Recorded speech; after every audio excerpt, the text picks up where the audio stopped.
Previously on Alan Wake, Alice has been kidnapped. Alan, please help me. Alice? How the hell did she get her hands on the manuscript anyway? I don't know. She's resourceful. I told you you were too hard on her.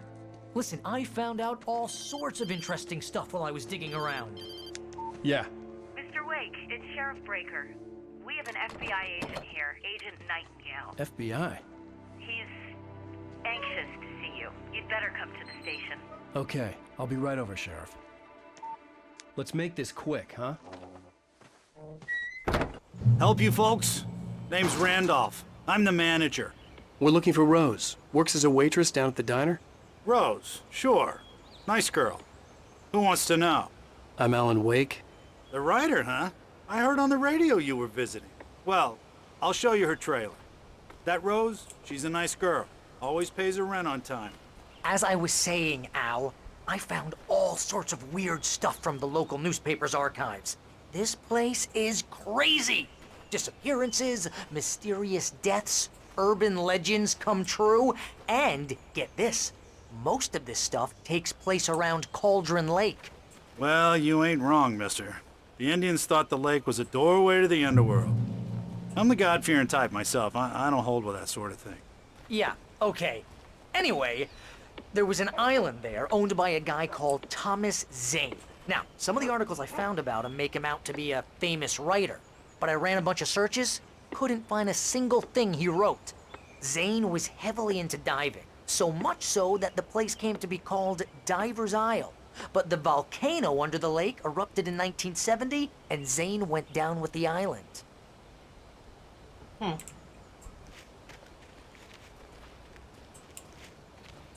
Yeah, how about that? It was there in the morning, as if it had fallen from the sky. But it would take a tornado to lift something like that. We're damn lucky it didn't crush any of the trailers. I see the black sludge.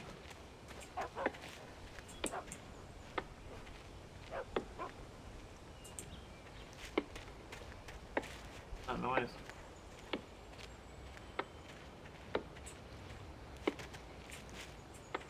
It gets better. A local girl, Barbara Jagger, drowned in Cauldron Lake just a week earlier. They were lovers. Sure, Jagger's a local spook story.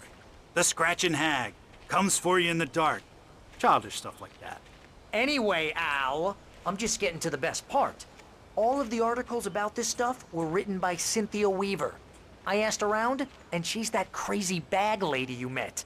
What, the lamp lady? She can be a little loopy, but she's not homeless or anything. Yeah, anyway, she knew both Jagger and Zane before they both died, and she had some kind of a breakdown.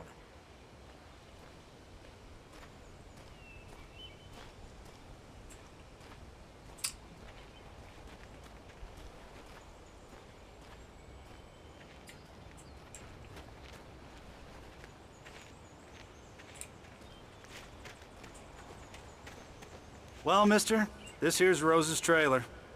You mind me asking what you want with her? We're just here to talk to her, pal. He speaks for me.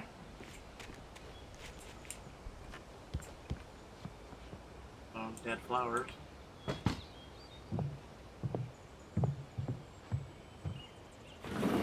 Welcome to...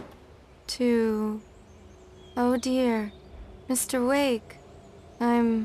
I'm so glad you're here. Rose, you have my manuscript? Oh. Oh, yes. Yes. Please, come in. Right. Hey, this is really good. Rose, Yes, my manuscript. I really need it. I understand.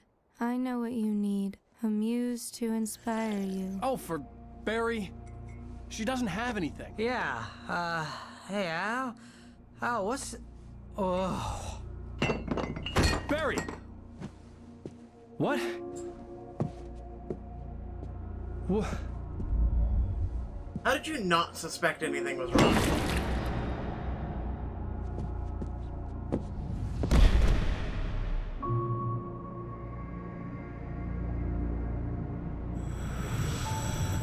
It's coming for you, hiding in my barber's skin.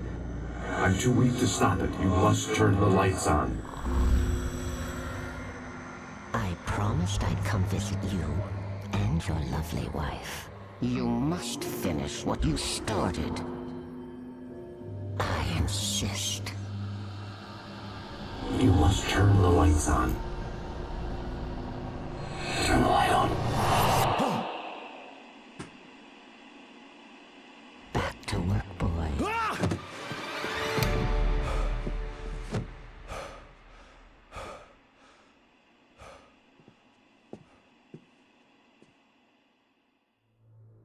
I felt nauseous, hungover. Only anger kept me going.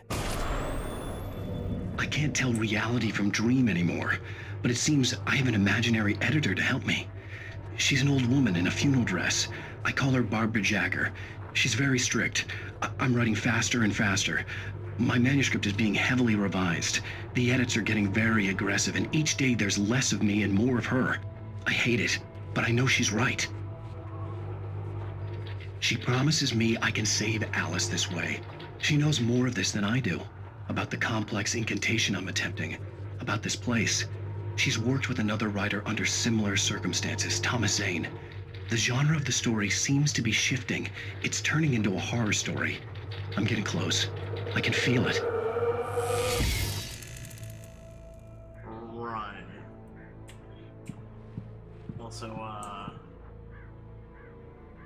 little obsessive. Little upset. A little obsessive.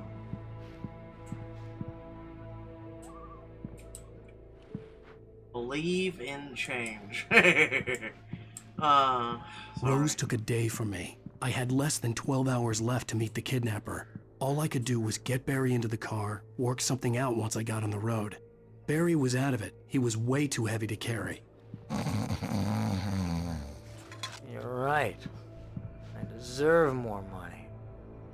I'm so handsome. Russell, is this you?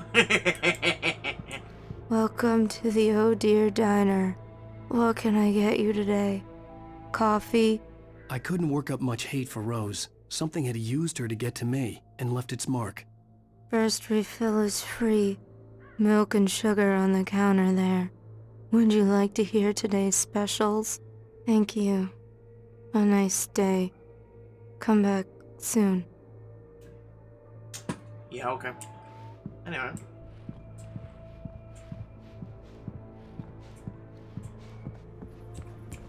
My gun and flashlight were gone. I'd have to find a way to get Barry into the car as quickly as possible. There was no time to waste. Mr. Randolph liked Rose. That little smile she had. How she was still sweet when life had tried so hard to make her bitter. It wasn't any of his business what she did in her trailer.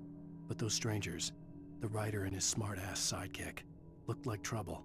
And they'd been in there for hours, way past her normal bedtime.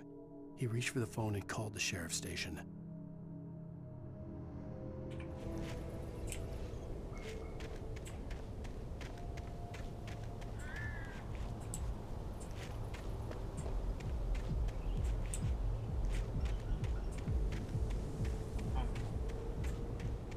Someone's having a party in there.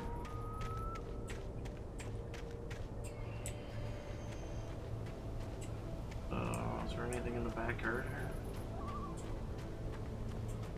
No.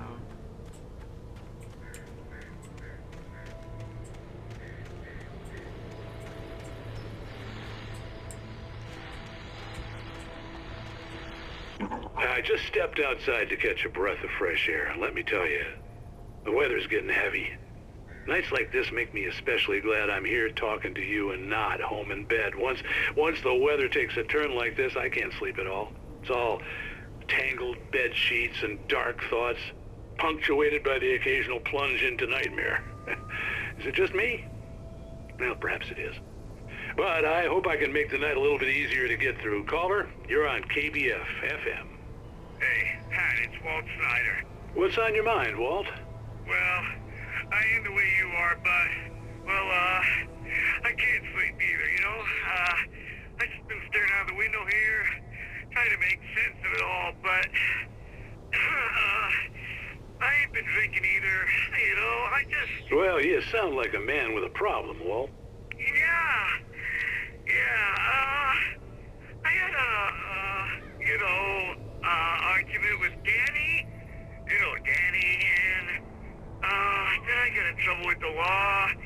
You know, and, I'm just... Well... I heard something like that, Walt. Yeah. Well, you know, Danny's my best friend, and, they let me out on bail today.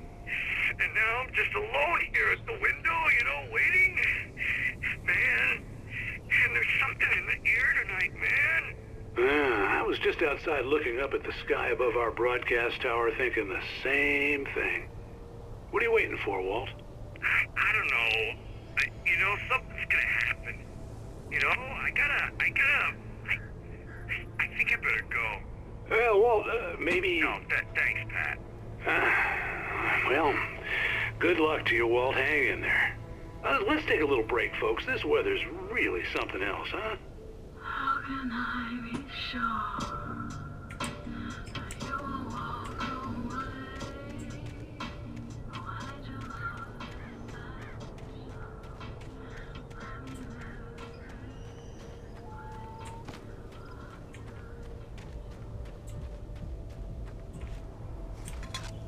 What do the coffee thermoses do? Like, it just doesn't... Just like they're there.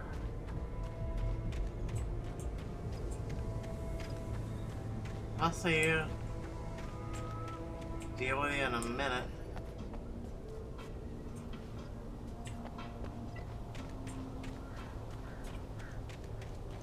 No pages or anything. Oh, you're gonna get it now. Oh no.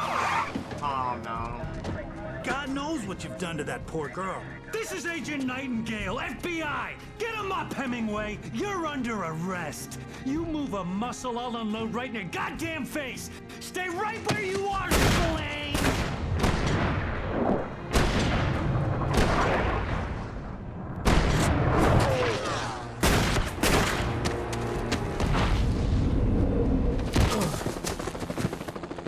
What are you? I'm standing right here, you goddamn maniac!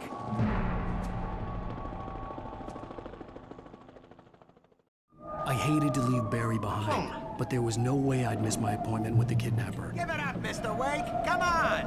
Make it easy on us. Get after him. Don't let him get away. Move it. I'll have your shot if you let him get away. So I've gotta keep pace outside of the flashlight people.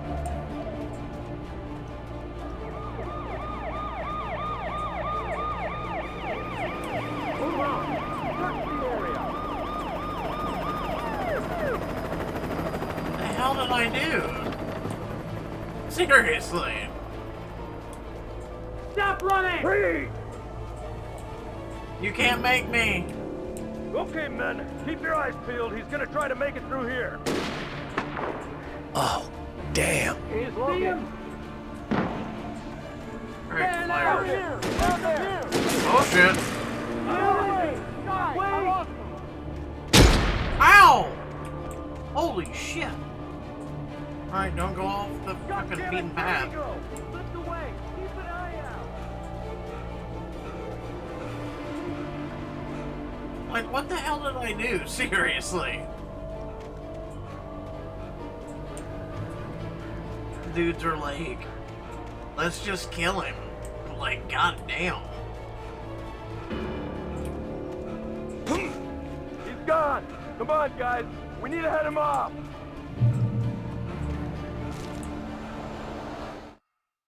For decades, the darkness that wore Barbara Jagger's skin slept fitfully in the dark place that was its home and prison.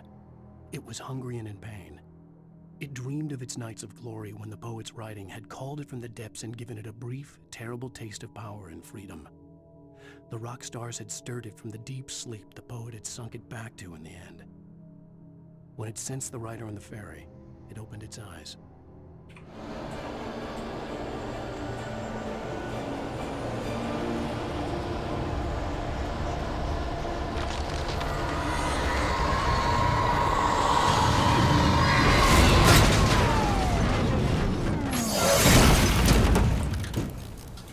Yeah, make it make sense.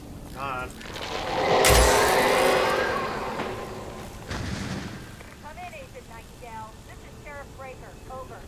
Nightingale, over.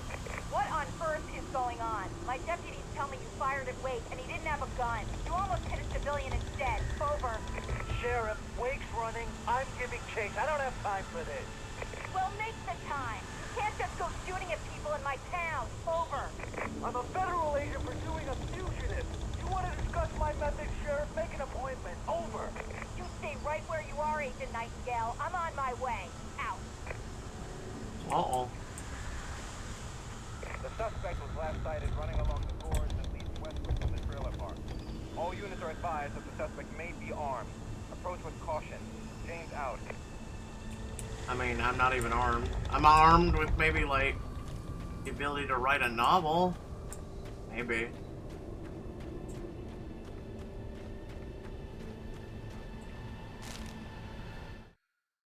Rose didn't know how the strange old lady got in her trailer, and she looked wrong somehow. The woman showed her teeth in an approximation of a smile and traced a finger down Rose's cheek. "Pretty girl," she said. Rose felt as if she was falling asleep, but her knees didn't buckle. The crone spoke in a whisper, her words ice cold and dark in Rose's ear.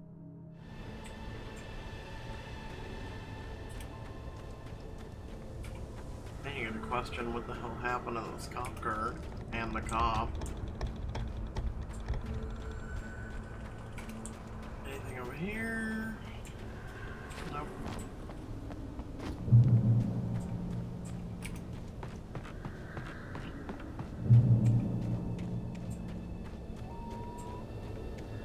Drop hazard.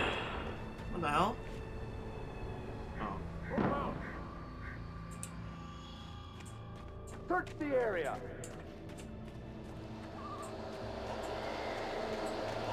Stay sharp. This way. Over here. Hey, who's there? What is that?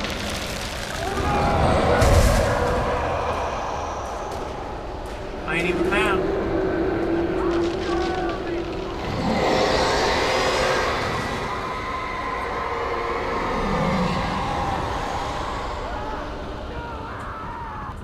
I ain't even mad. Okay, now I'm mad. That's my light. This horror was everywhere I went, circling me. The cops didn't stand a chance. They were after a writer, not a monster. Sheriff Breaker, this is Agent Nightingale. I've lost contact with most of the men you assigned to me. It's Wake's doing. Wait, are you seriously telling me that geek writer just took out my deputies? Are you kidding? I mean, have you seen this guy? He wears a tweed jacket. Over. He's the guy we're chasing. If it's not him, who then? Bigfoot? Over. I don't know yet, but I'm not in the habit of jumping to conclusions. That tends to come back and bite you in the ass. Out. I think she's right. Yeah, I'm sure I did this, you know, to the car. Totally me.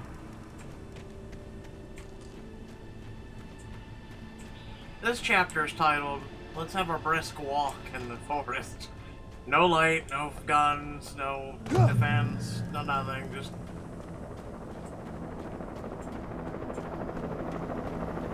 Hey, a chopper!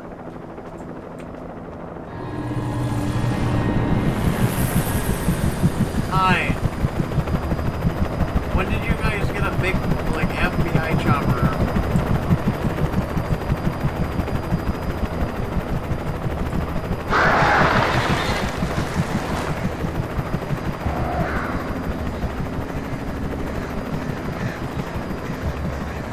Don't worry, I'm sure that's me too, right? Yeah, that was totally me.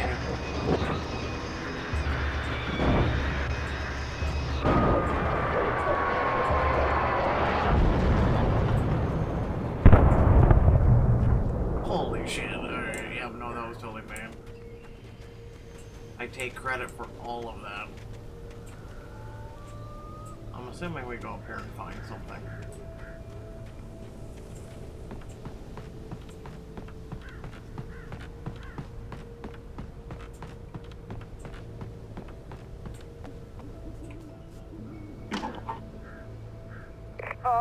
James, Mulligan, Thornton, come in, over.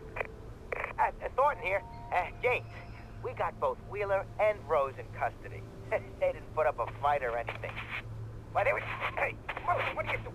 Come on! Sit down and give me that. James, Mulligan here, over. Go ahead, Mulligan, over. We got Wheeler and Rose here. Wheeler's drunk or hopped up on something. Speaking of which, that Fed had a pretty distinctive whiff of Otis Scotch about him, if you know what I mean. Over. I don't have anything on that, Deputy Mulligan. Over. Well, whatever. Anyway, Rose is just being plain weird here. You better get Doc in to take a look at both of them. Over. Gotcha. You better get them here quickly. The, Fed's gonna want to interview Wheeler, over. Oh, yeah, I'll bet he does. Looks like they have a lot in common. Mulligan out. Huh. No, nothing else here. Oh, there's coffee.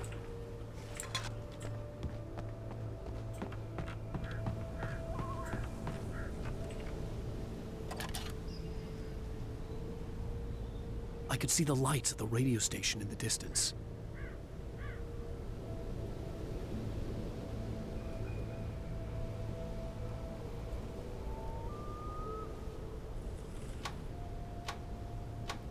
Oh god.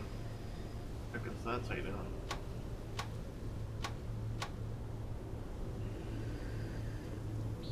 Okay, so that's where we're probably gonna head.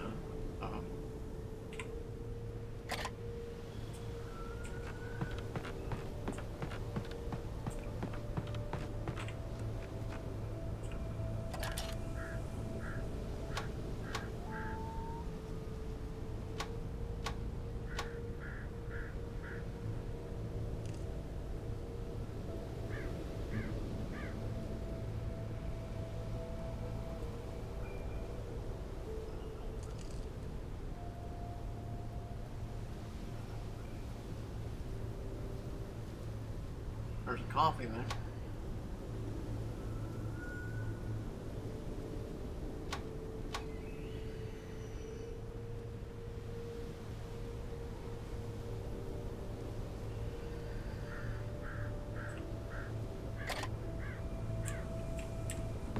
What?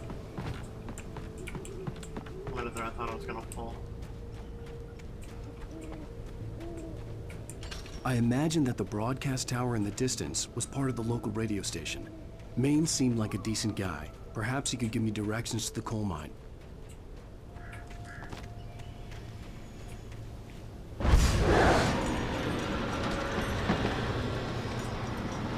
Unnatural shadows clung to the gate. The darkness that was after me was trying to stop me. I wouldn't get through without a light.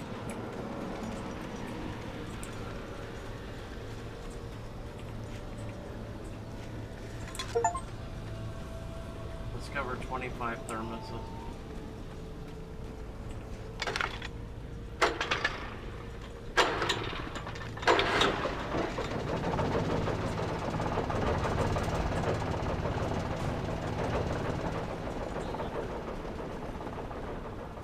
Ooh, that's a long way down. Don't do that. The old generator conked out.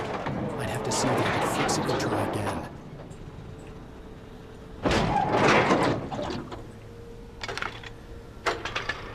Oh, good thing I didn't go far.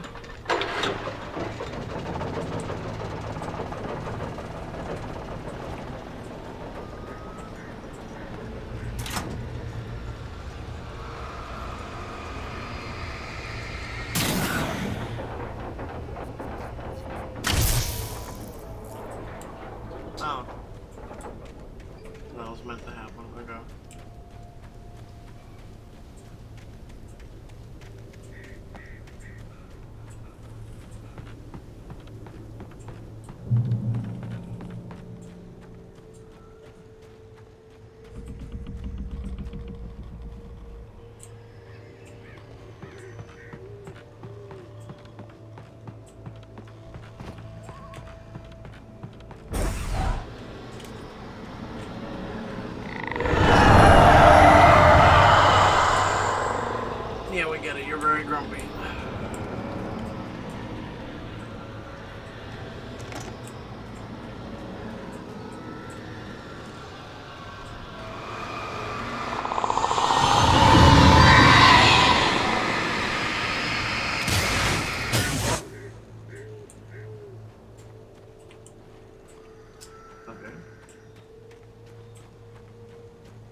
recognized the flashbang grenades.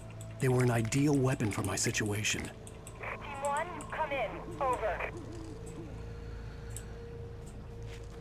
Team 1, this is Sheriff Breaker. Report. Over. Team 2, come in. I need a report. Over. Come on, guys. Talk to me. Come in, please. Over.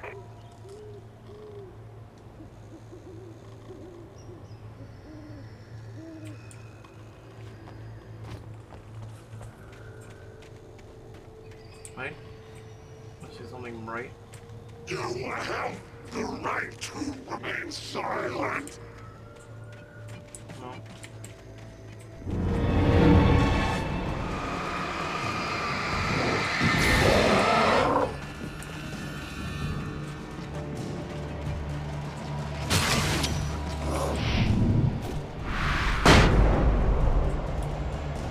Alright.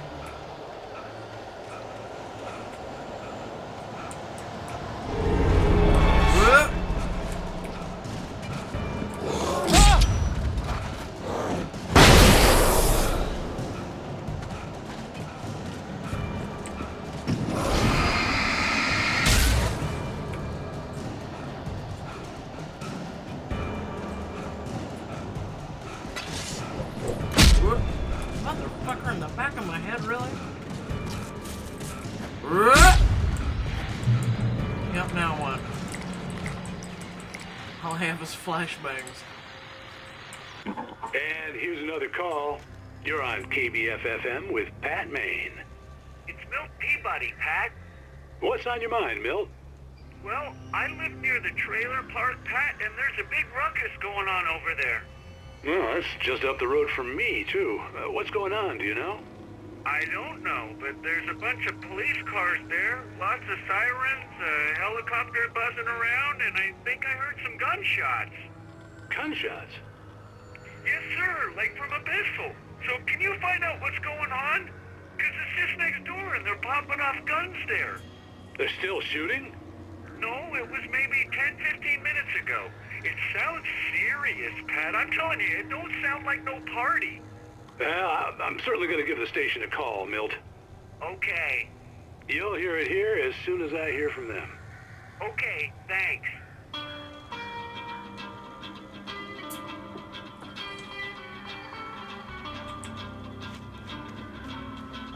Oh, batteries. Why didn't we find like a gun on the car or something, you know? Also, I've not found. Oh lord.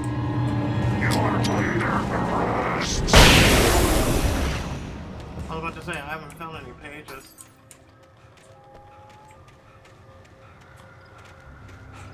I'll have to read this in a minute, you know?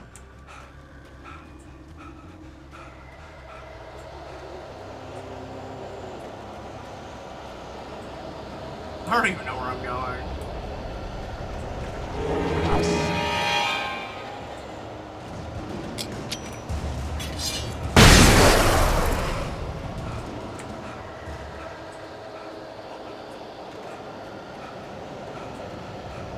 There's an arrow.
That moment you actually run willingly to the police.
could lend me a car to get to the coal mine.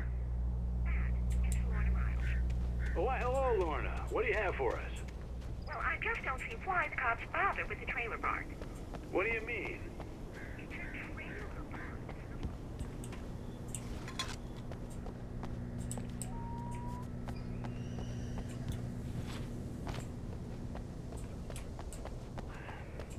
Let the trash sort themselves out. I'm sorry, but my granddaddy settled in Bright Falls in 1911. Well, thank you very much for that compassionate viewpoint, Lorna.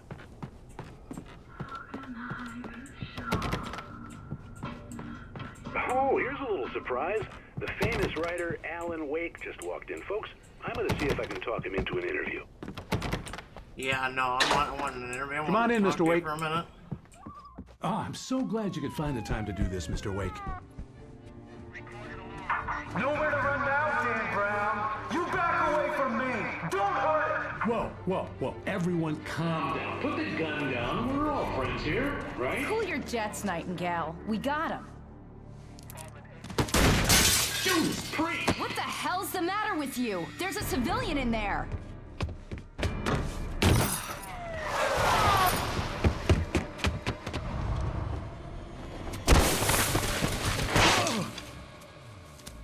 Also, he said Dan Brown. I'll get you yet, even if it kills me. You hear me? You hear me, H.P. Lovecraft? I had Naomi fallen H.P. off so many Lovecraft. cliffs it was ridiculous. That's what you get for naming a book The Sudden Stop. It was probably good I hadn't had the chance to tell Maine where I was going. I'd have to lose the cops and find my own way to the mine.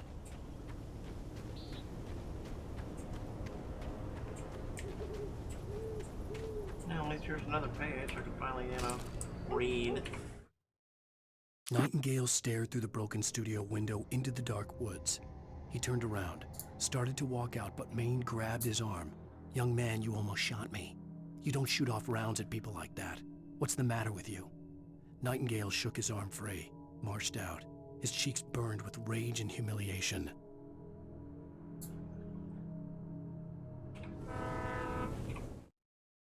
Touched by the dark presence, Rose was lost in a dreamland where everything was drawn in black and gray crayons. The old lady had promised her that all her wishes would come true. She would be Alan Wake's muse. She was smiling so hard it hurt her face. She crushed a bottle full of sleeping pills into the coffee. Deep down inside, she was screaming in terror.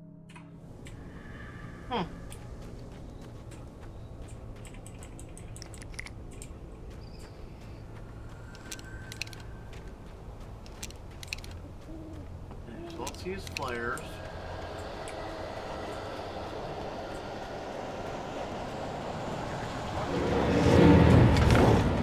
Ah, motherfucker. Alright, no.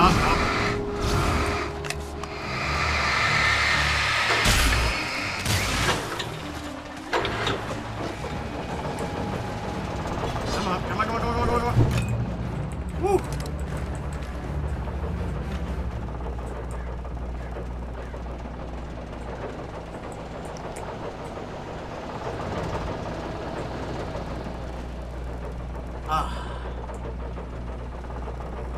You guys are annoying.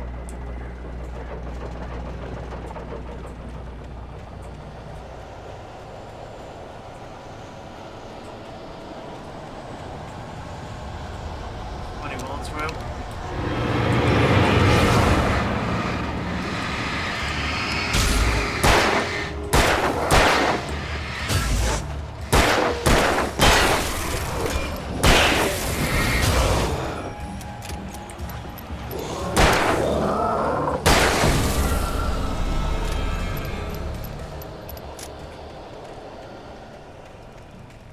There was no sensible reason for the power company work lights to be here. It was almost as if they'd been left for someone like me to use. The darkness controls the taken.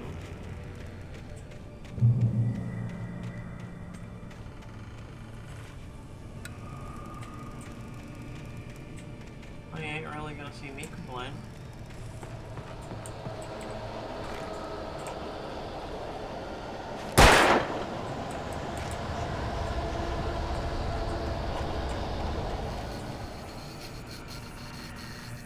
Ah, precious victorious light.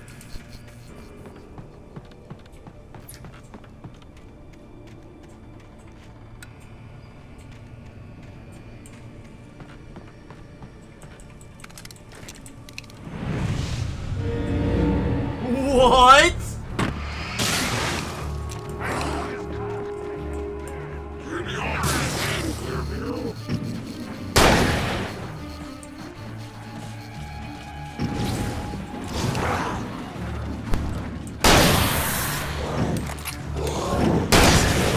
Woo! Alright, that lights up. Alright, back to the other one way. Here we go. Come on, what? Woohoo! You're a bigot. Here you go.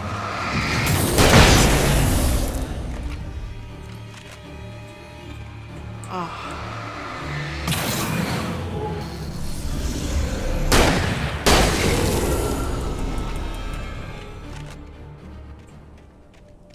Where are you guys now?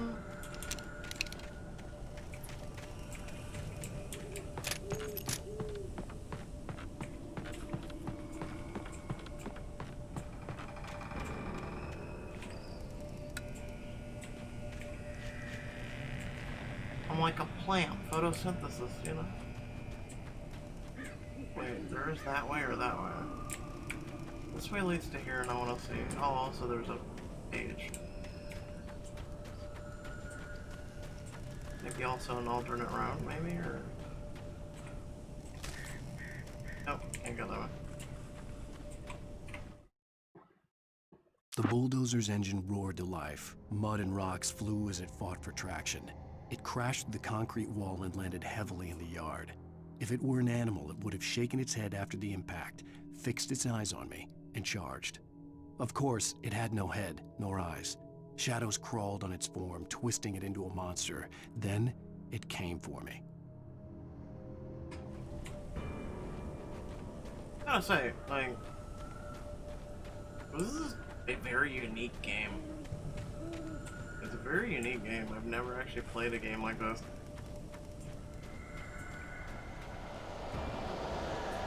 Oh god, here they come again.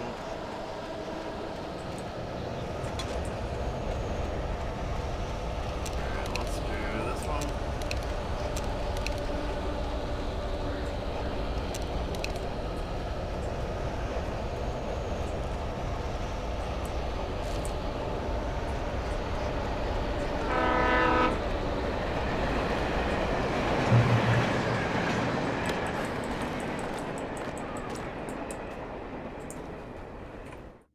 This one. Sarah trusted her gut, and her gut said Agent Nightingale was an asshole. He felt wrong, and it wasn't just the smell of stale booze. It was in the way he flashed his badge, pulled rank, the look in his eyes when he wanted answers. Where was Alan Wake? What was this about an accident? Where was his wife? And most importantly, why did she let Wake go? He wouldn't answer her questions. Federal business was all he'd say.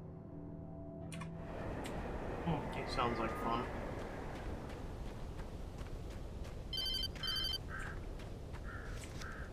Hello?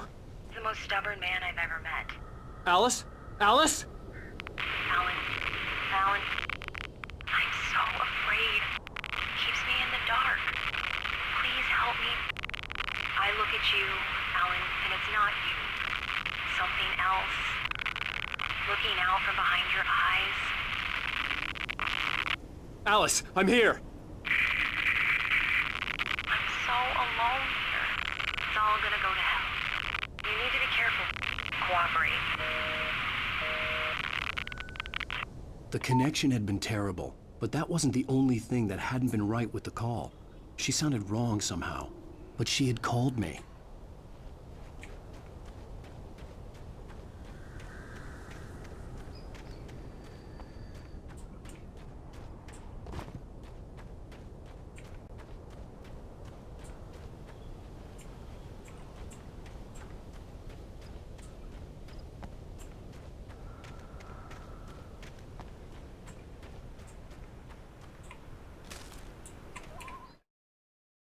The pipe wrenched itself loose from the bridge's steel framework.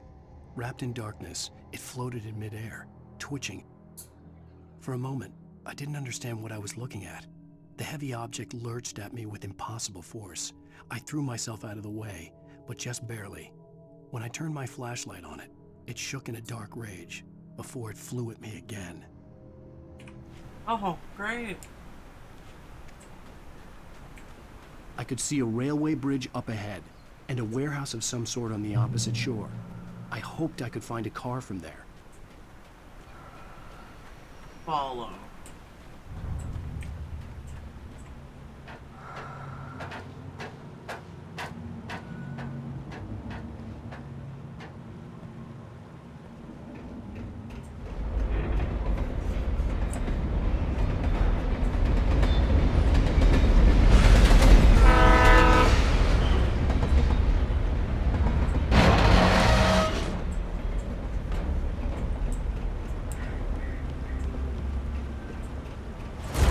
That was pursuing me was growing stronger, and it was taking over everything in its path.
Are you serious? Opposite shore. I hoped I could find a car from there. Oh, wow. Okay. Just because the barrel hit me and then kept reverberating on the ground, you know? Like, okay, first death, technically. You stupid. Just because the barrel hit me and then just was like, ee on the ground.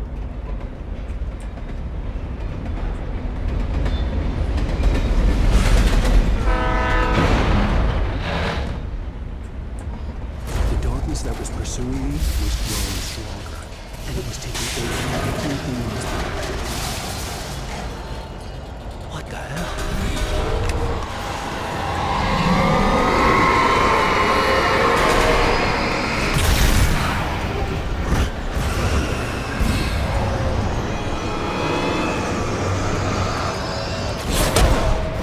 And yet it's still at me.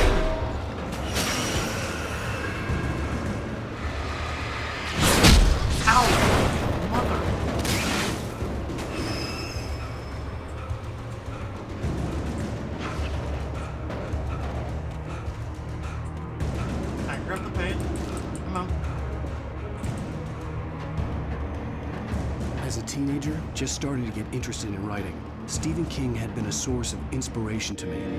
I thought about all the inanimate objects that had come to life in his books. No one is safe in a good horror story, certainly not the protagonist. That's what makes them fun. This was anything but. The darkness could possess anything, and it was getting closer. I picked up a heavy-duty flashlight versus a regular flashlight.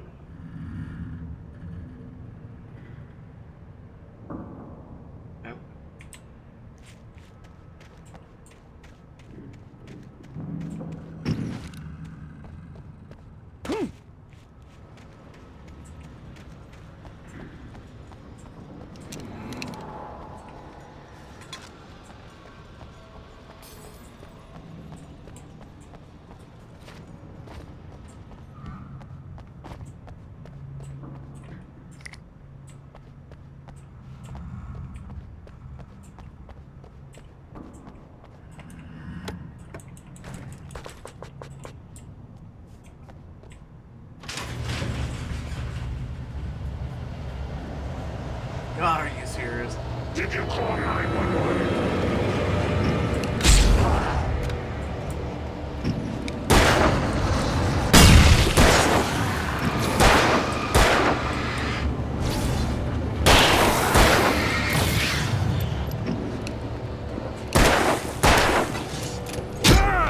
Oh, you mother.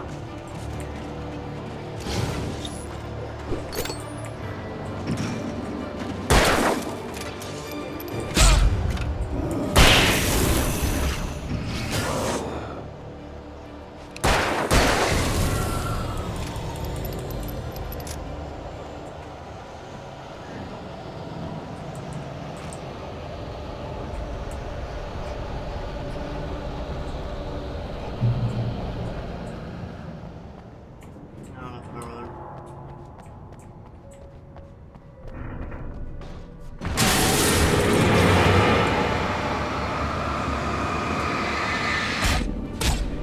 You know, you guys and your little bullshit.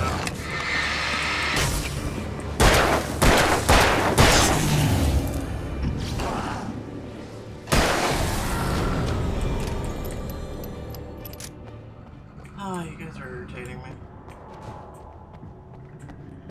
You guys are...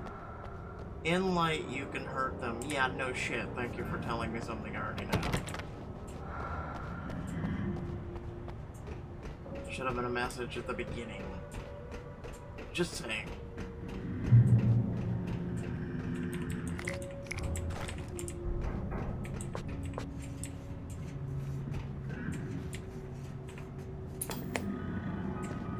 We take the facts of our existence for granted, unaware that they are merely a thin veneer of desperate self-delusion, covering a vast cosmos of madness and horror. All too often, the stars are right. In Night Springs. Tonight's episode, a family occasion. Journalist Alvin Derlis' trip to study the local customs of an insular community in Night Springs has been less than successful. Until tonight. Well, I'm glad you changed your minds about this. Ancient customs, local mythology. My editor loves this kind of stuff. Well, Mr. Derlith, we don't want to feel like we're on exhibition, but you have demonstrated the seriousness of your intent. Oh, I am serious. Really, just do your thing. I'll stay out of your way and observe. Actually, I thought you could assist us. I'm afraid we are a man short. It would provide you with an intimate perspective. Could I really? Of course, Mr. Derlith. Well, I guess that's the least I... What would I have to do? Oh, here. Let me show you with a kiss.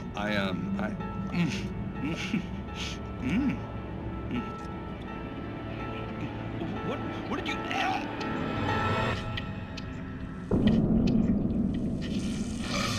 Oh, Mr. Derlith, you have well pleased Nixie Perka, the dweller in flesh. Your body shall host 1,000 young, and all shall be glory.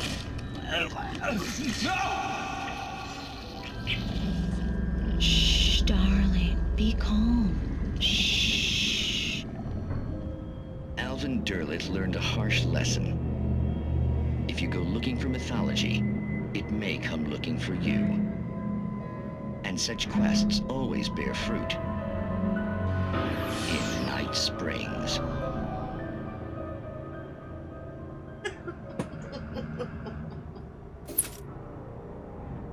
Shit's seriously like Twilight Zone. I'm serious. I dig it. I dig it.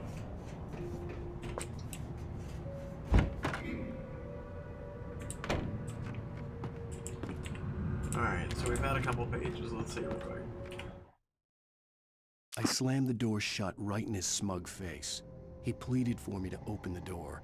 True to form, the asshole actually thought I would obey. I had no sympathy left, no guilt either, not for him. I took a moment to savor the scream. I bet I had a smile on my face. It was all that I had time for. The dark presence was inside the lodge with me. The darkness surged towards me, sucking everything loose from the ground into its depths, tugging at my clothes. I saw the flare the kidnapper had dropped and threw myself towards it just as I felt my feet leave the ground. The darkness embraced me with the force of a tornado. Somehow I managed to light the flare. The darkness roared and cast me away. I fell toward the dark waters of the lake far below.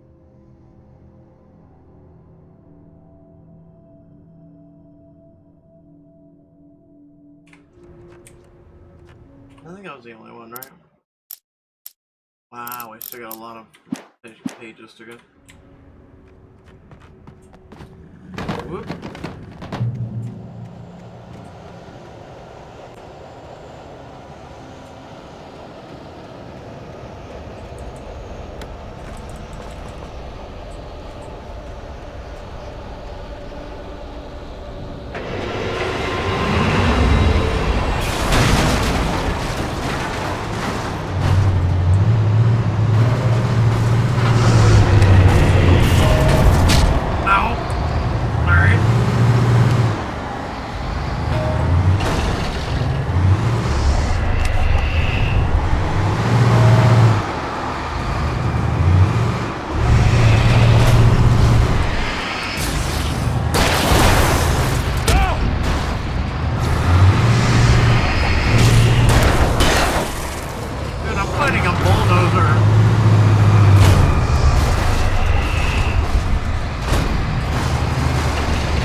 Like, hell, you guys ain't shit compared to the damn bulldozer.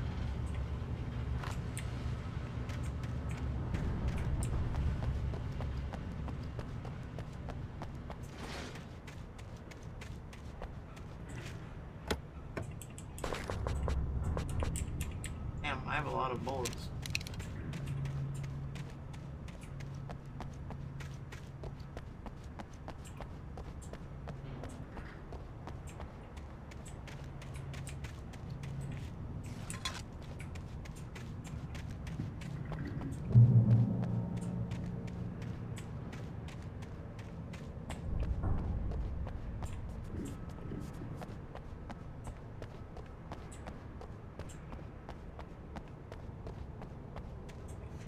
Can't go in. Can I drive?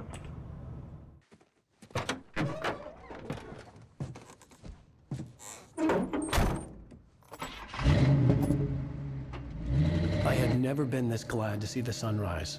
I had a couple of hours to get to the coal mine.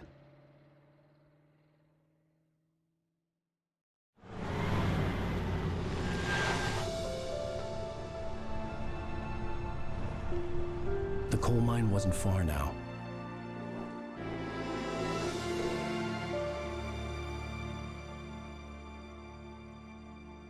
Wasn't far, my ass. Where's the coal mine? Today, I would meet the kidnapper, and he would give me Alice. I wouldn't give him any other choice. A drowning man will clutch at a straw. Okay, so...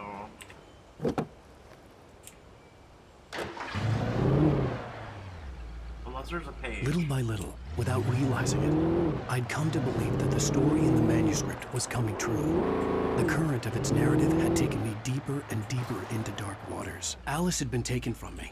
Barry was probably in jail. I was a fugitive from the FBI. The whole world taken over by the dark presence was trying to destroy me. It all felt real, but it matched a textbook case of insanity.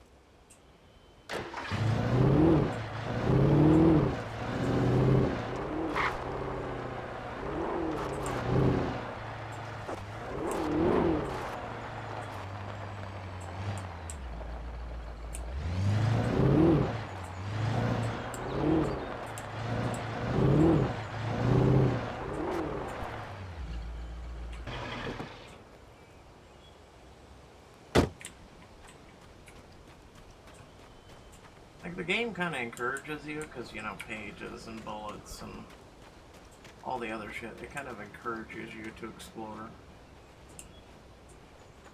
Okay.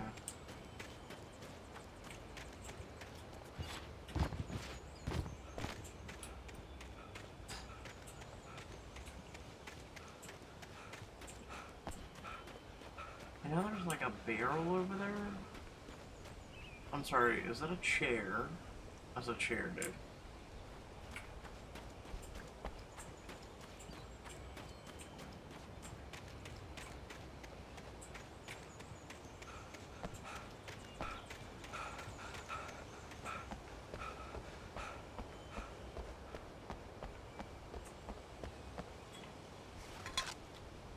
I mean, that's certainly a view.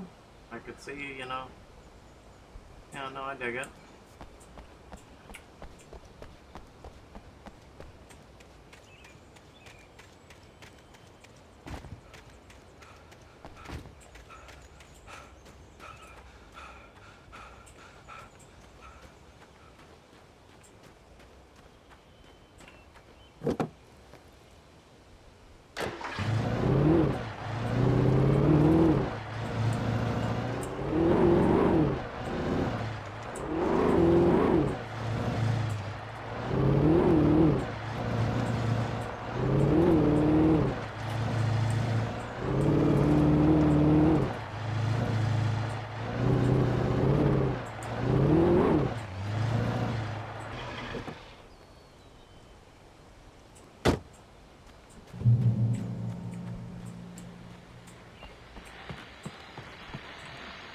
This is Pat Main, and you're listening to KBF-FM. Folks, I want to apologize for kind of abandoning you to that looping music track last night, but I was detained. You see, I encountered a big-shot G-man with an itchy trigger finger who could use a lesson in manners and a boot in the ass, not necessarily in that order either. Now, folks, I know I'm not being very informative here, and I apologize for that. I really should just keep quiet, but I'm just so peeved right now, because some people just shouldn't be carrying badges. I'm just glad that our Sheriff Breaker was there to straighten things out. And if someone I met last night is listening, let me just say, I'm sorry if my mouth got you in trouble. I'm pretty sure you're not the bad guy here. Godspeed, son. I hope you know what you're doing. Now, on a lighter note, I'll be talking to Dr. Nelson all morning. But first, a little music.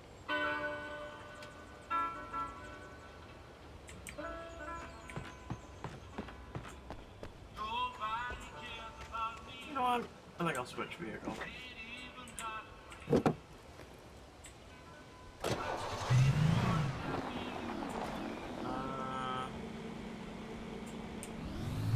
this way. Oh wait, no, that's the bridge out.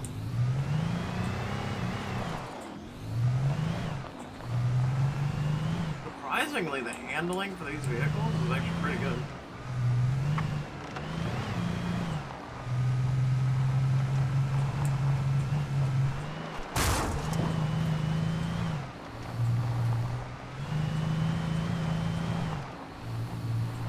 Also, why is our flashlights on during the day?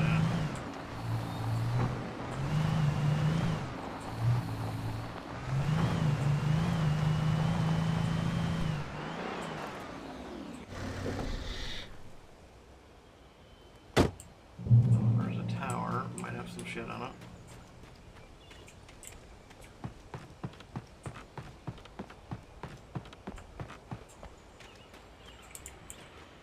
Funny, I can't use, like, flashbangs or nothing.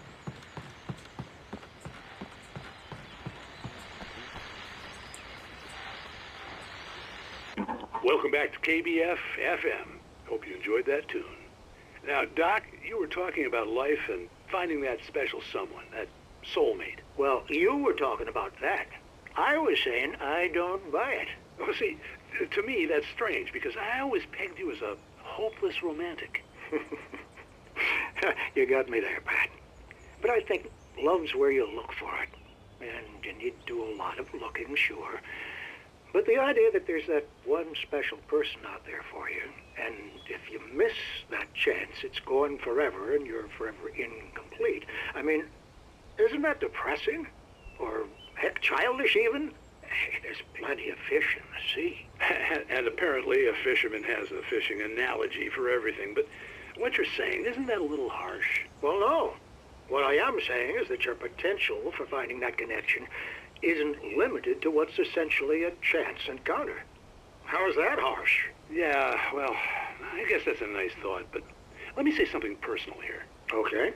Now, well, I don't disagree with you exactly, but I can't really fit that together with what I feel, what I felt for someone, because she was the one. She was. And I let her drift away from me.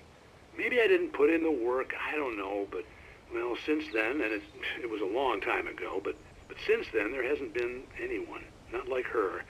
And I'm not saying I dwell on her or haven't moved on. I like my life. I'm not living in the past, but I do miss the way she completed me. You can't argue with the heart, Pat. I'm sorry, folks. I had kind of a scary experience last night, and let's just say it's shaken a few things loose.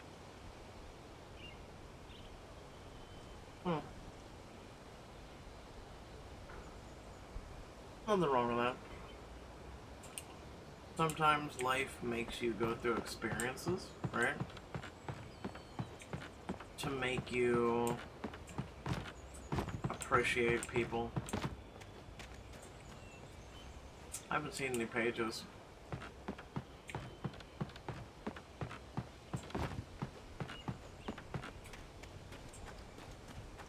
At least that's the way it's supposed to be, you know?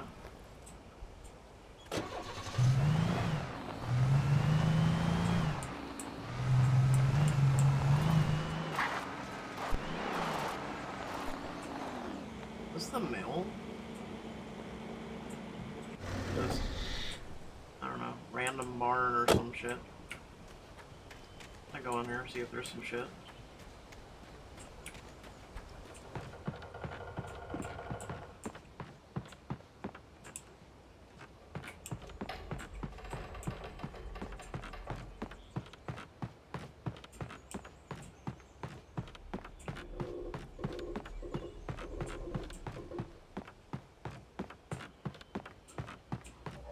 Yep, page. Oh my god, this was like one of the end ones. Come on, you're killing For me. Mott, spying on the writer on the ferry had been a disappointment. His boss had made Wake out to be something special, but Mott hadn't been impressed. He'd gotten a good long look at the wife, though, and he liked what he saw. Mott had fantasized about goading Wake into a fight, but it hadn't happened. Still, he'd get his chance to see if the writer had anything in him. He'd been promised as much. Really?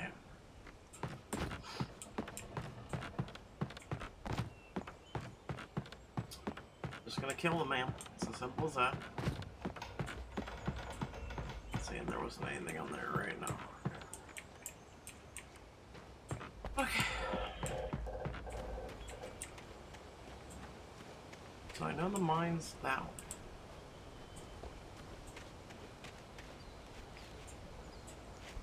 Guess we'll see if we drive that one.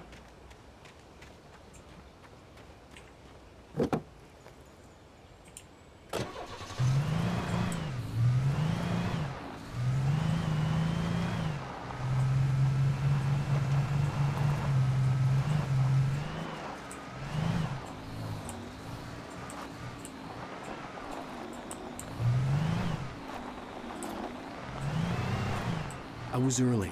I was supposed to meet the kidnapper at noon in the main building. The coal mine was quiet. It was a museum now. Oh, so this was... Even though the yellow dot was in the other area. Well, there were some early residents in the area. The true genesis of the town of Bright Falls came from the founding of the Bright Falls Mining Company and the opening of the Bright Falls coal mine in 1878. Although the work was hard and dangerous, many immigrants, Germans, Poles, Italians, Finns, Swedes, among others, worked the mines. It's because it's good, honest work.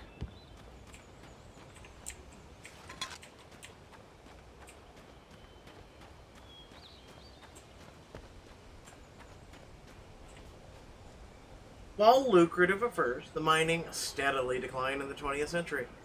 The seams were rich, but hard to get at. The volcanic activity in the area made the mine shafts particularly dangerous. Oh wow, they got some of the old mining equipment in there. There's an axe, a pickaxe, safety gear, lights. Huh.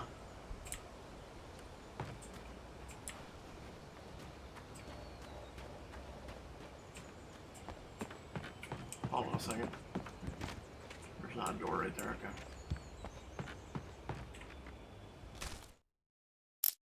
With Nightingale gone and the night wind blowing in through the broken studio window, Maine stared at Sarah. The sheriff looked away.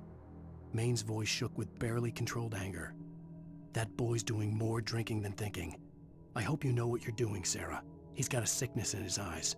You take my word for it. He wants Wake for a reason, and it's not for anything good. In 1970, a volcanic eruption below Cauldron Lake, while relatively minor, caused most of the deep mining tunnels to collapse or flood. 32 miners lost their lives in the calamity, and all the mining around Bright Falls came to a final stop. Now many of the remaining buildings are protected as historical landmarks.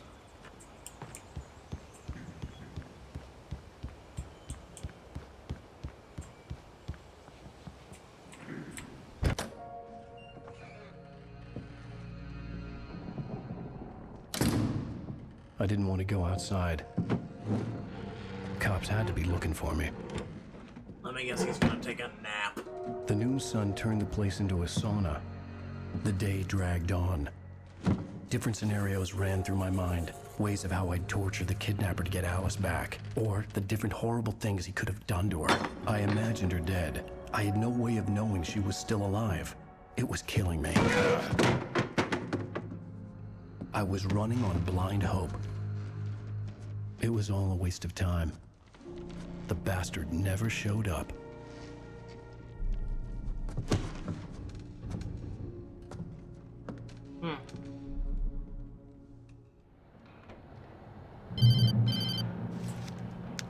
Wake. Where the hell are you? Change of plans.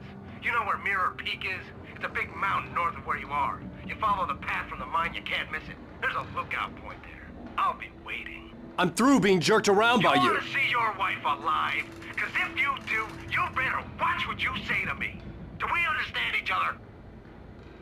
I want to talk to Alice. Yeah, and I want the manuscript. Don't keep me waiting, Wake. Hello? Hello! Ah! I'm gonna kill him! No, I literally would kill him. I had to get to Mirror Peak. Okay.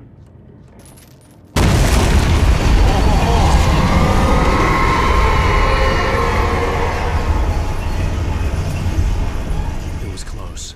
Maybe closer than ever before. Yeah.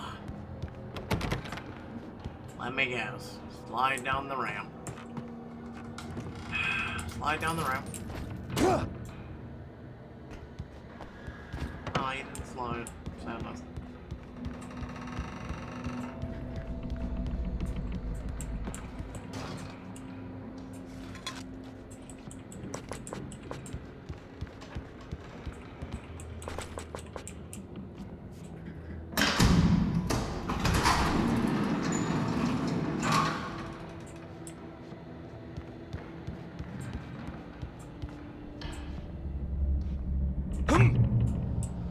Oh god.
You know, it's cheap that you're picking up inanimate objects and throwing them at me.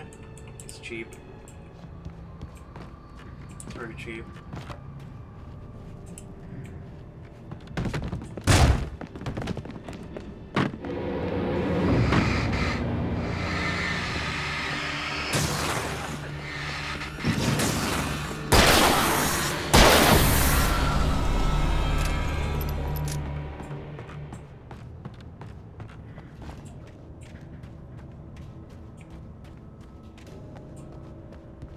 Anything over here? No.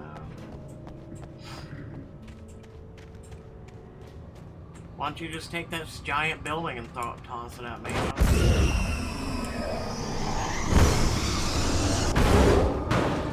Oh, look at you. You trying.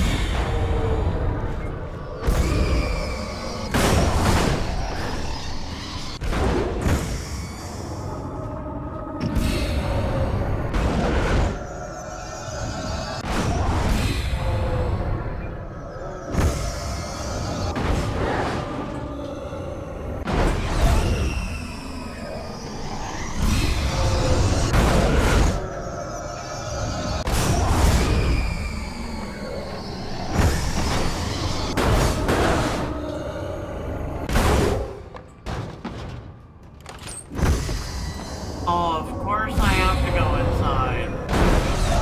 Of course. Unless I bunny hop.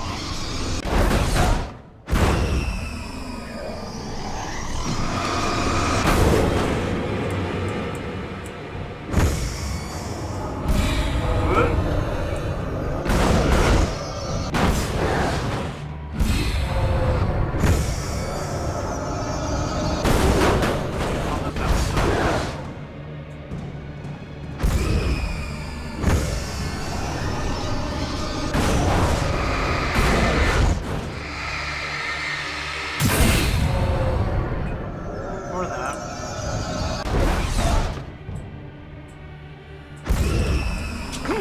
Oh my god, I keep doing it. Like, well, I don't really keep doing it, but my character keeps doing it.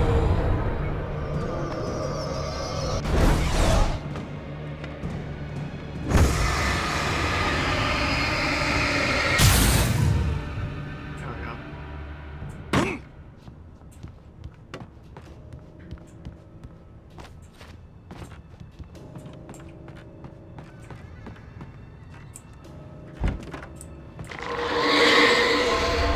What the hell?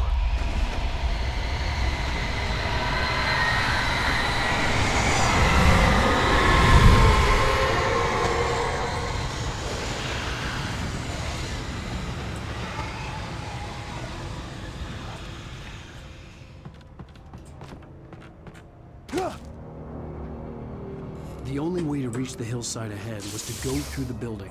I had to find a way to avoid electrocution.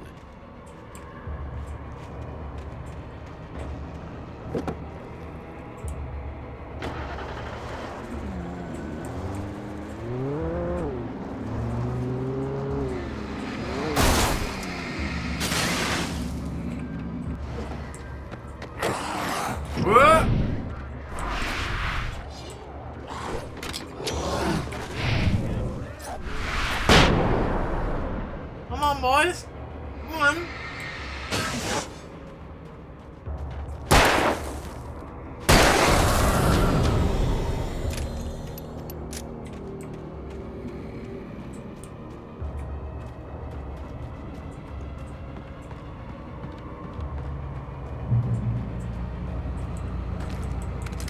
Hey, flare gun's back on tap.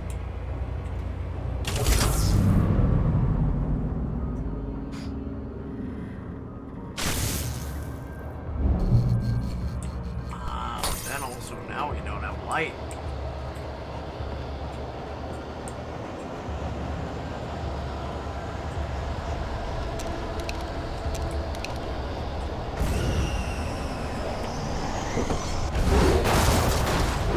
Oh, okay.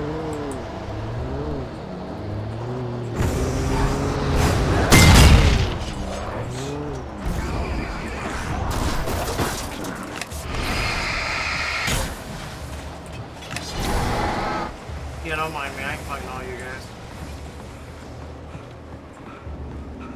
guys have a good one. I win. I win. Yeah, that's right. That's right. Like 90, you assholes. Just, yeah, go back into the darkness.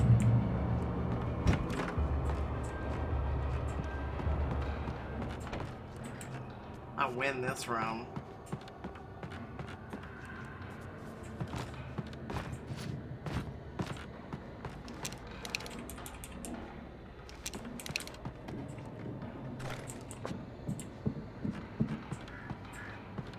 Okay, so...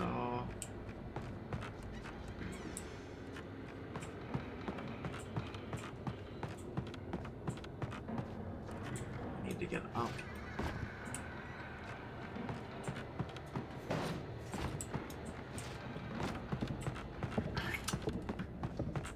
Wait. I was about to ask. Get your lunchbox. Here you go.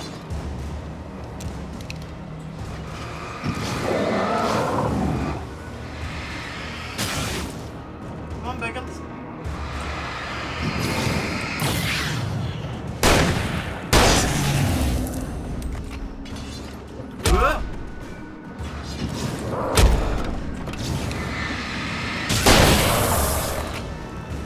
Two for the price of one achievement. Okay. Didn't even know that was a thing.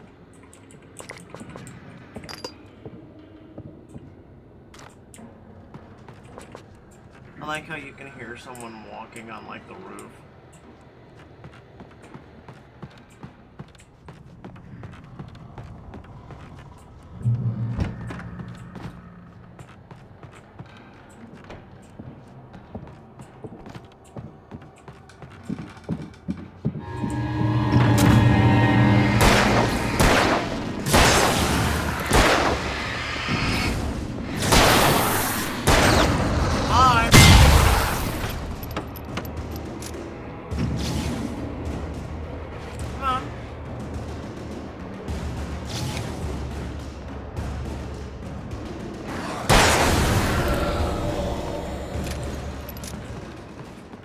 Listen, I believe I have some bullets back here. Bear back.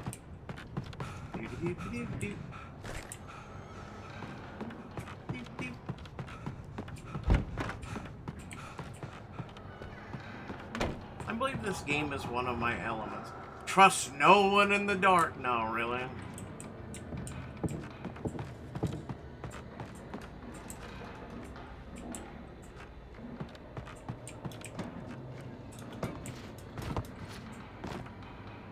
No.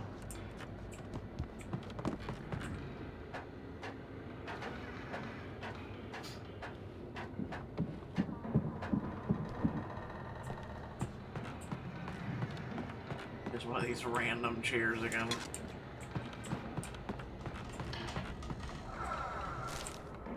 Follow. Okay, 2 more pages. When Thomas Zane fell for Barbara Jagger, it happened fast. She was young, vibrant, and beautiful, full of life. He had never been a very happy man, and without any seeming effort, she had changed all that.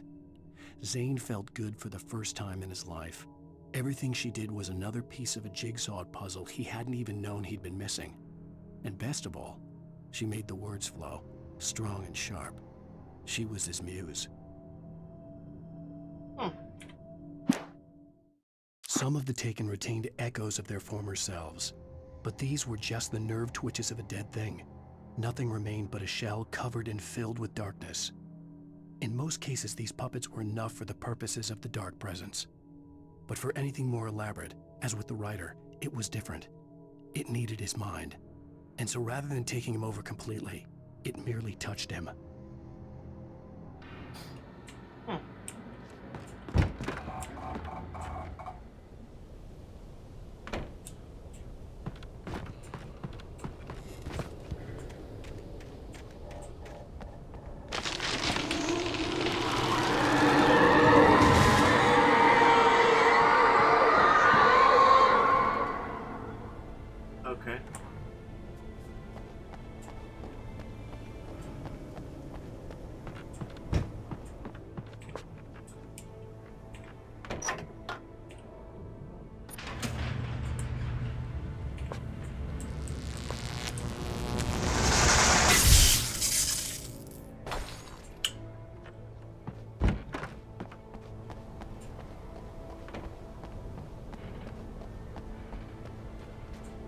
There was no way the flashbang grenades were standard power company equipment.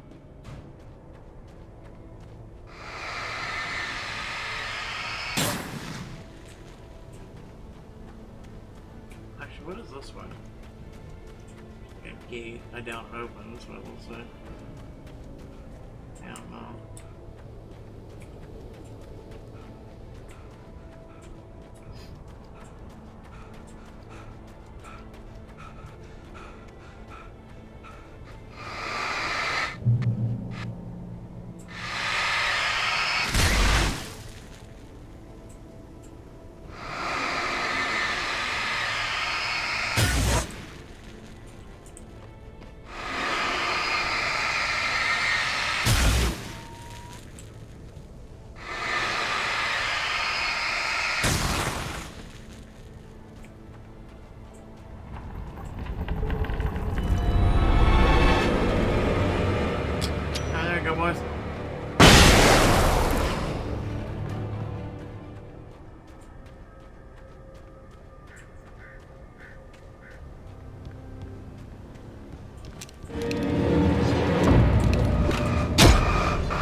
Annoying.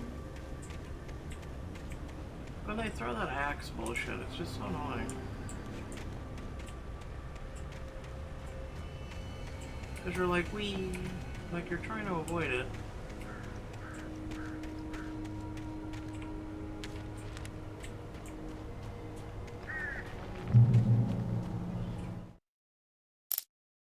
I stared through the bars of the jail cell. Barry stood behind me, swaying on his feet, looking as ill as I felt. Agent Nightingale stood on the other side of the bars with Sheriff Breaker. Nightingale had a stack of manuscript pages in his hand. He seemed unhinged as he gloated. "Well, I've got you now, Raymond Chandler. It's all here. All the evidence, including conspiracy to murder a federal agent." Okay, yeah.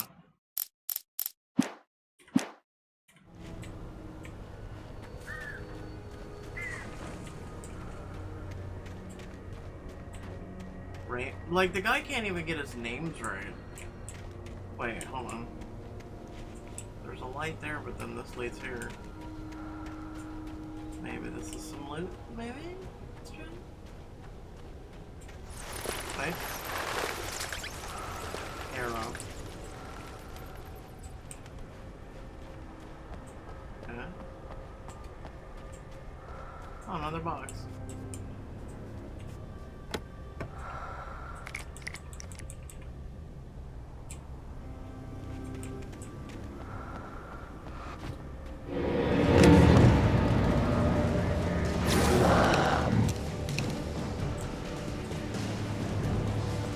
Come on, boys. Come on.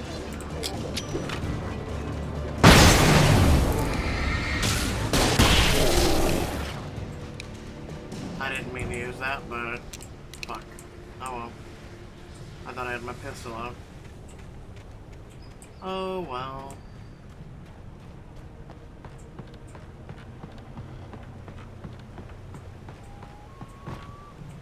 Oh, do not fall.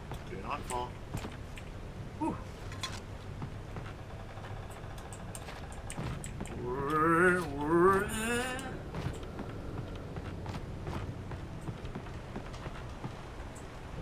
I've got you now, Raymond Chandler.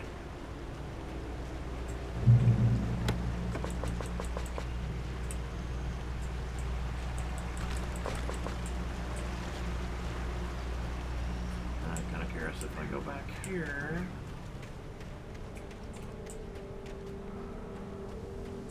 Well, no. Because I went up this way, didn't I? Yeah, because I went there instead of over. Yeah, okay.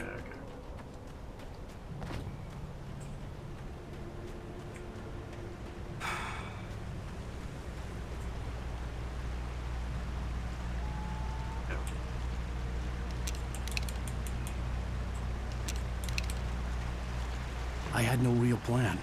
I was going to give the kidnapper all the manuscript pages I had for Alice.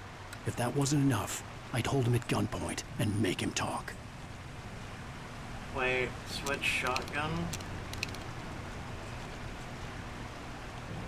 No.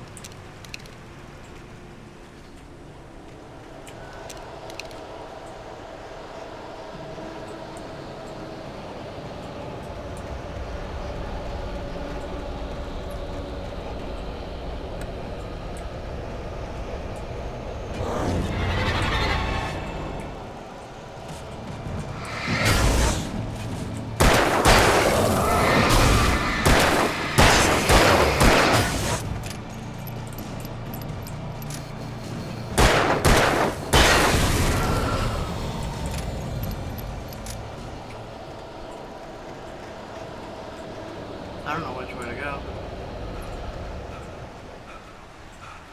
I'm gonna go back.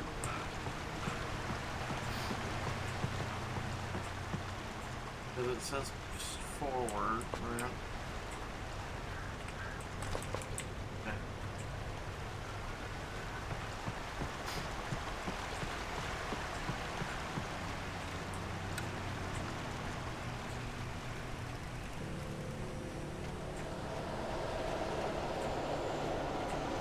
I guess just go around this way.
This is what they call a gauntlet.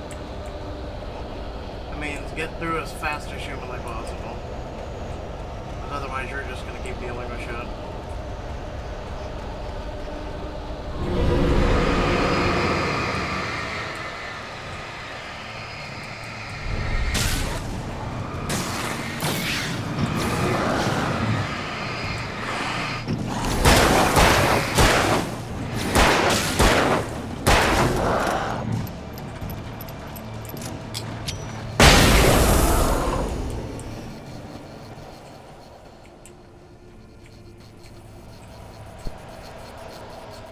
So you go here and stuff.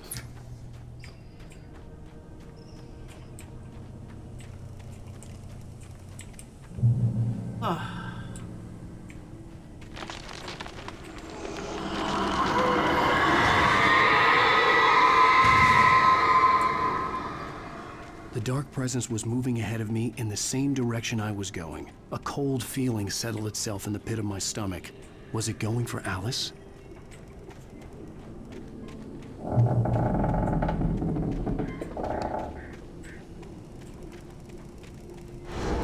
The graveyard shift may cause cancer.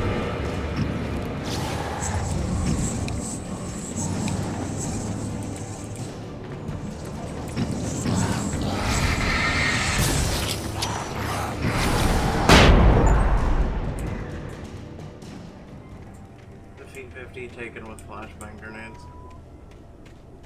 Yeah. Actually running a little low on them.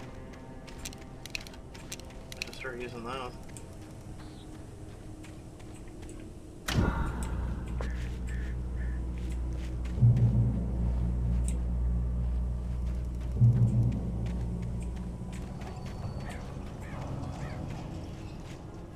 Don't you start your shit.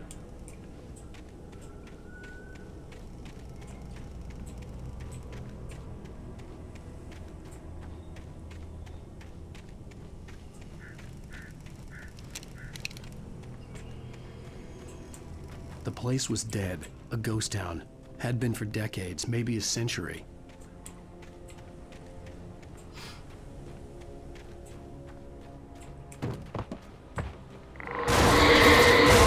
What the actual hell?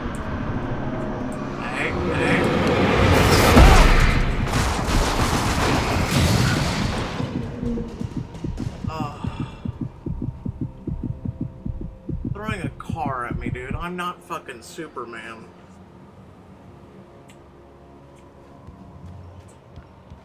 I'm not Superman.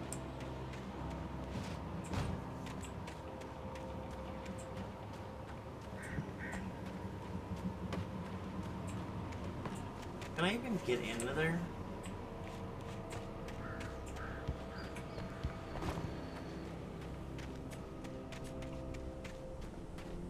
No, I don't think I can.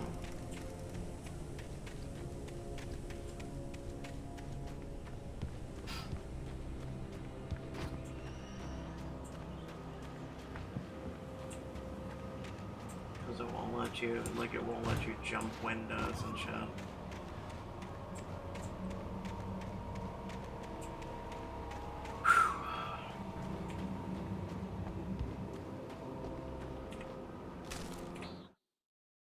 Things were never as simple in real life as in fiction. I had lost count of the times I had wished there'd be a clear reason for my writer's block. Something to fight, something to lash out on. There wasn't. I was filled with doubt. I was nothing like the hero in my books. Alex Casey had gone through his life with single-minded determination, never wavering from his goal. Even now, I was angry at myself, angry at Alice, angry at Barry. I was fumbling and I had no plan.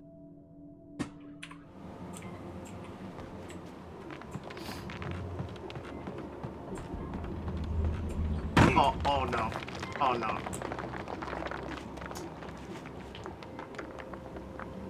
Okay, I lived. Alright.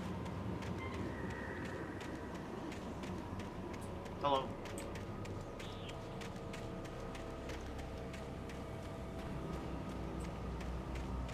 That grass just popped in. That's right, only batteries.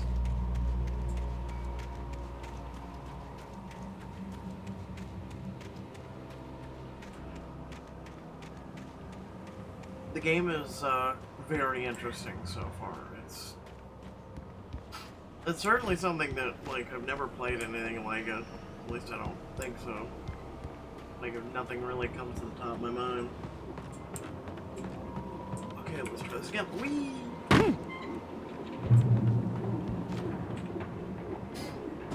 Great Peak Gorge. Originally founded in 1928, the Great Peak Gorge mining town was one of the permanent settlements for the Bright Falls Mining Company built for workers.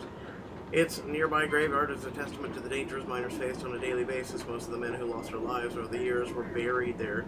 A grim reminder to be careful for those who remain.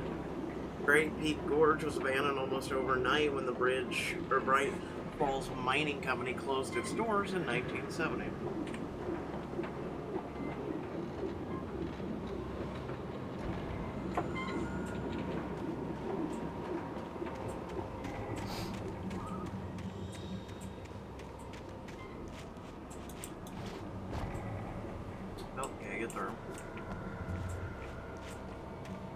I see coffee.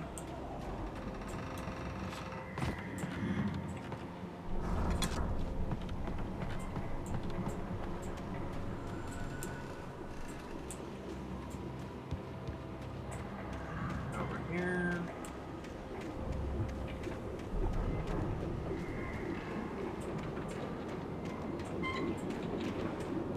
Nothing over here.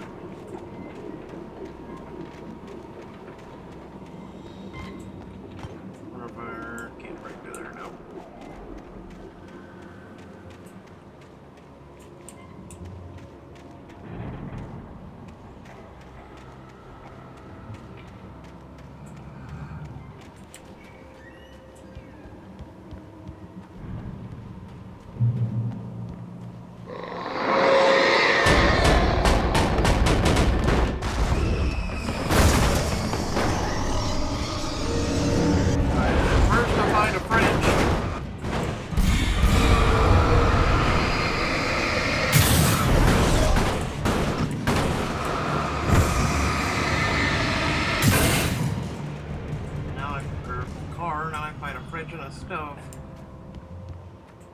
Only thing he hasn't thrown at me. I just had to open my goddamn big mouth.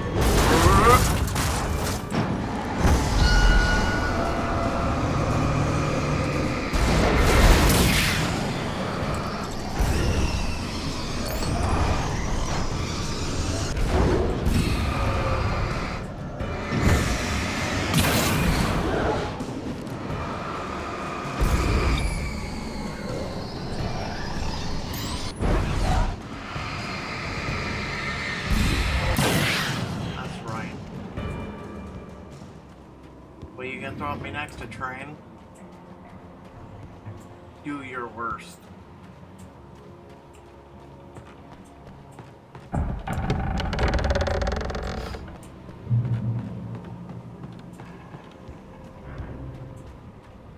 He gonna throw a train at me, ain't he? Or it, whatever.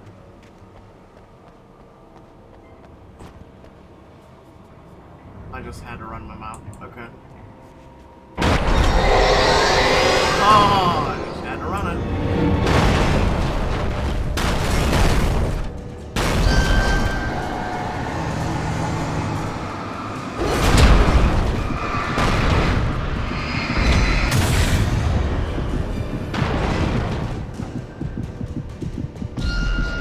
It's okay, I got all the time in the world.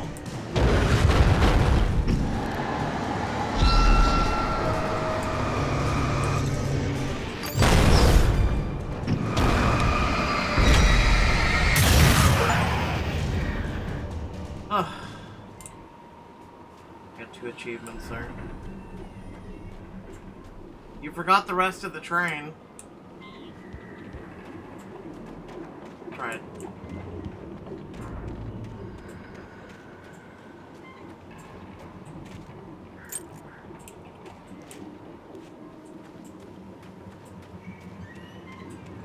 Might as well throw that windmill at me too.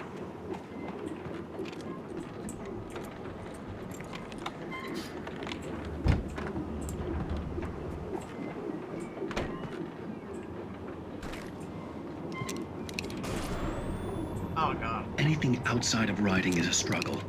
I feel ill. I managed to make my way downstairs. There's a shoebox filled with books and papers by Thomas Zane. It's very hard to focus, but I managed to read some of it. He's a poet, and a good one.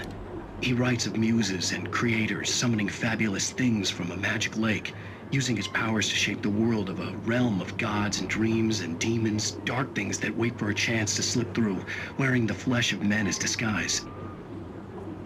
Zane writes about himself, his girlfriend being taken over by a dark presence, about growing scared of the lake. Zane believes it's a mirror to the gaping void of darkness above, where some Lovecraftian presence lurks. I crawled back upstairs. I'll borrow these things for my story. They ring true. They fit.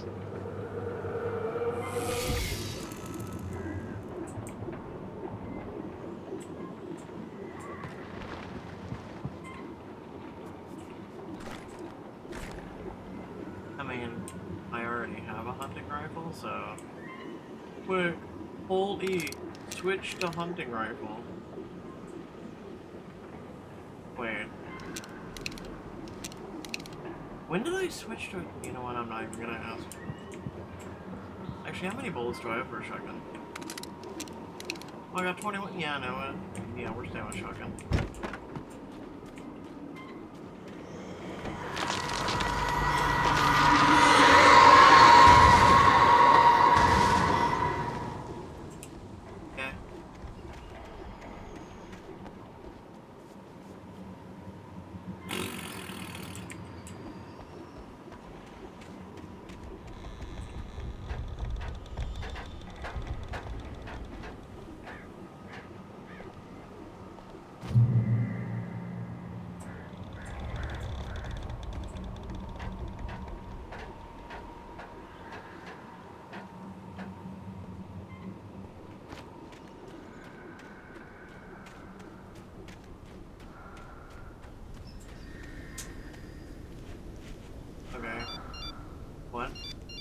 The kidnapper had sent me a text.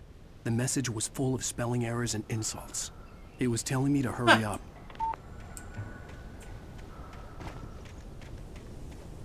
So, typical person on Twitter. Got it.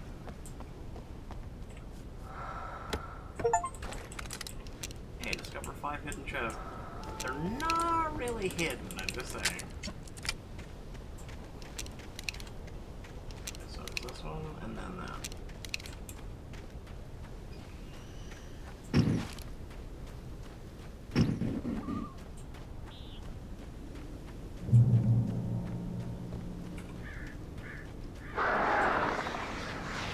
Birds. Come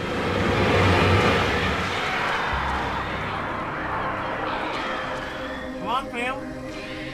Look, I'll even give you a chance. Come on. Come on, come on.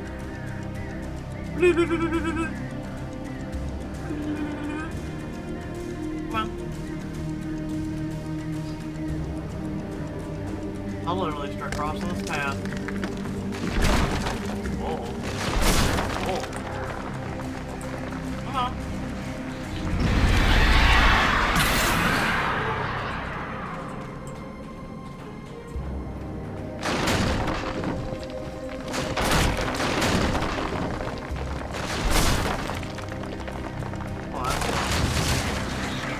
One-way trip.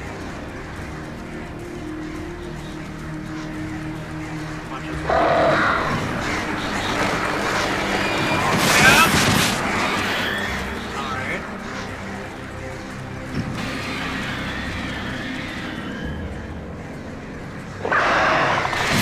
What?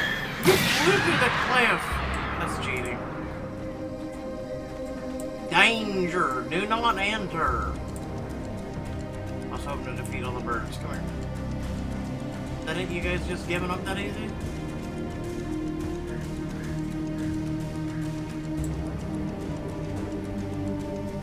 Yeah, they flew the coop.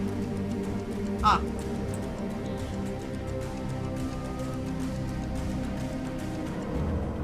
I make puns.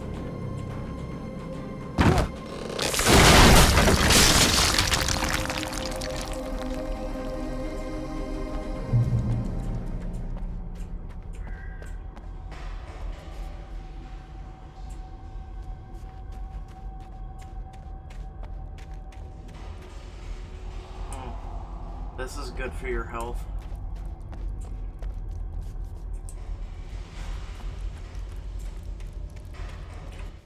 Got many pages we missed. Missed reading, may I say. Tunnel. Tunnels. Go to Cauldron, yeah.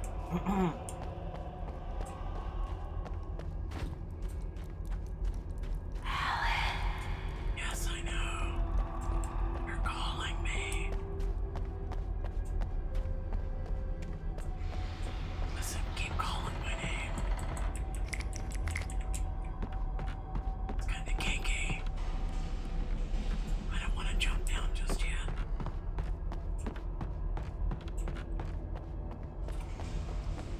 I want to go see if there's loot. Yes.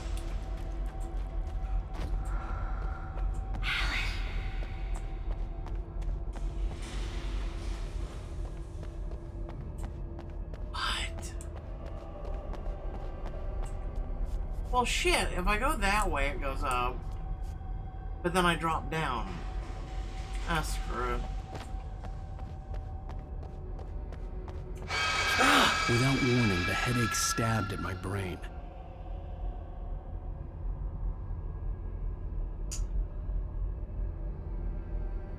Guess I'm going the right way. Oh well.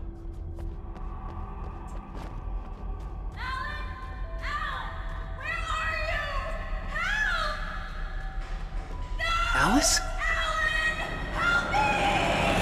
Alice!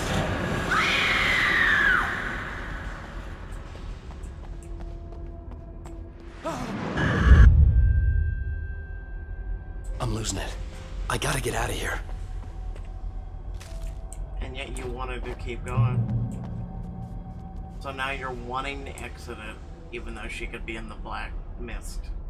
Or fluid, or whatever the fuck that is. So now you're supposed to exit. Now I go back. Okay. Let's see what Pedro just got. The hunters were big, thick-set men, confident and at home in the woods. They were feeling good, running on beer, ghost stories, and camaraderie late into the night. It did them no good, as they were taken by the dark presence, sucked deep into a darkness far worse than any ghost story they ever told or heard.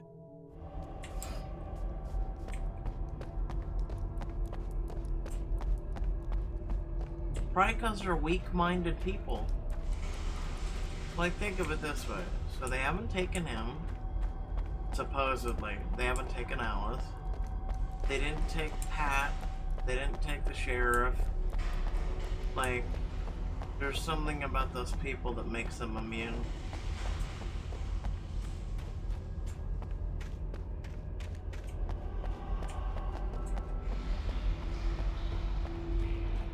You know, you came all this way and then you're like, I gotta exit the camp. Or cave.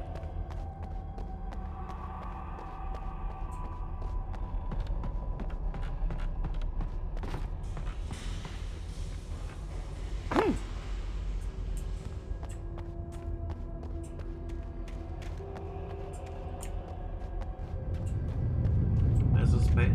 Yeah, it's page.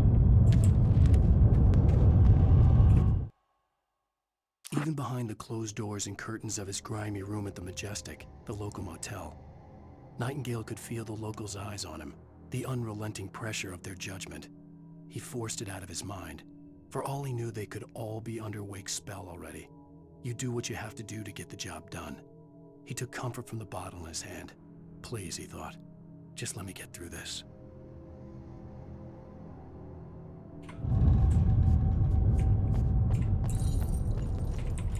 How far? Like, this is chapter...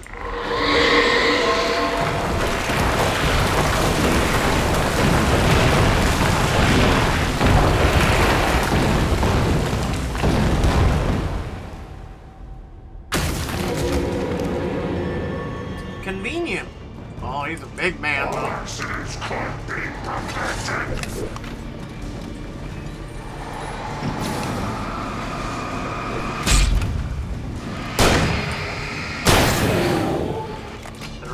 Better reload.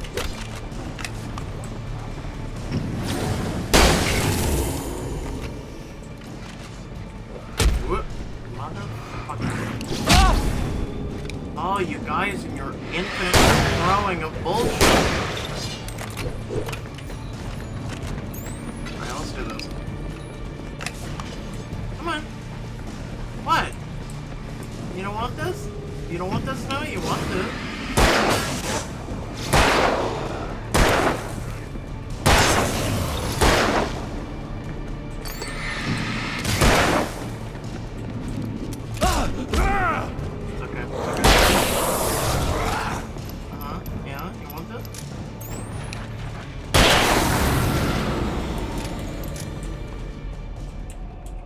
Dummies.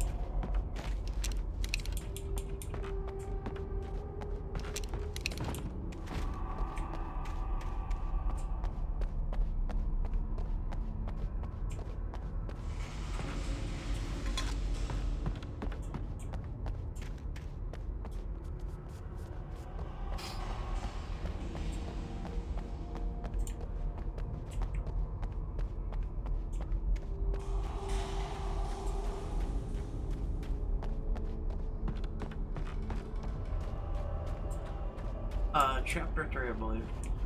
Oh, that caved into. I'd have to make my way up this mine shaft in order to go on. Maybe the machinery could help me with that.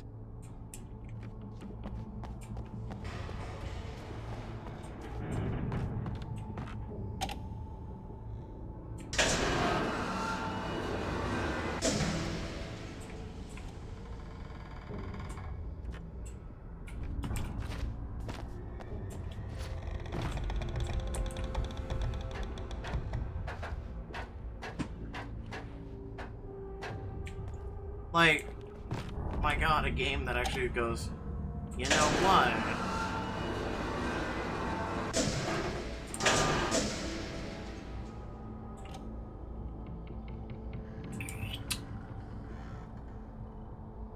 a little confused by this. But, okay, I see what it is.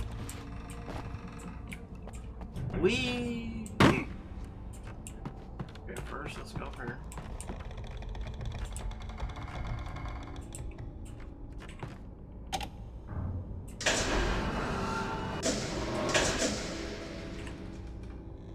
That was... okay, whatever.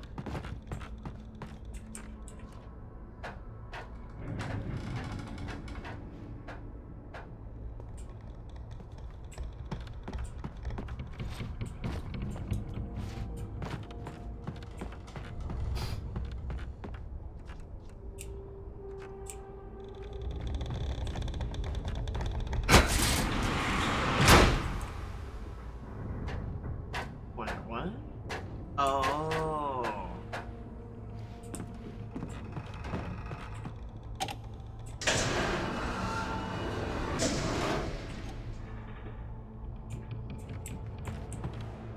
Like, why are we doing that?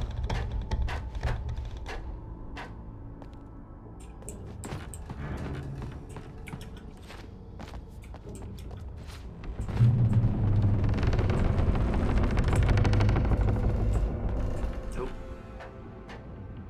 That's the one thing I don't like, is being in a mine. Because, like, it's so unstable. So unstable. Okay, do we go up or down? Down leads us to what looks like a zip line. Let's go up real quick.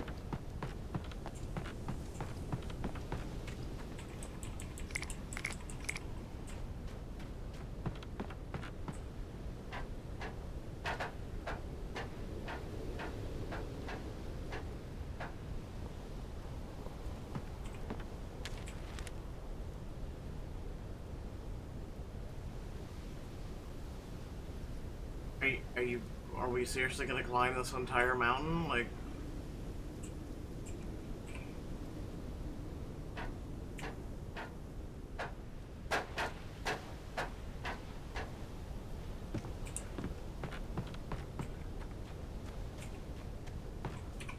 Alright, what do we get?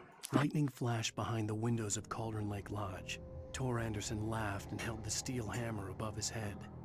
Nurse Sinclair was trying to calm him down without success. Tor grinned madly and shouted, "My hammer's up. Here's a friendly poke from Molnir, wench."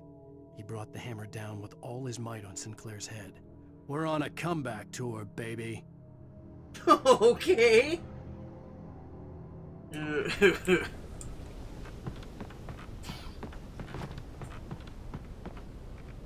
We're on a comeback tour, baby.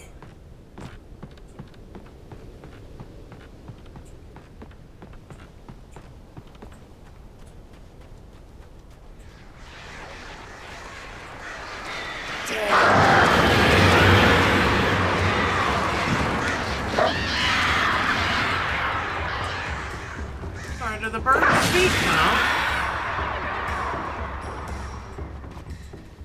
But I swore I heard it, like, say a word.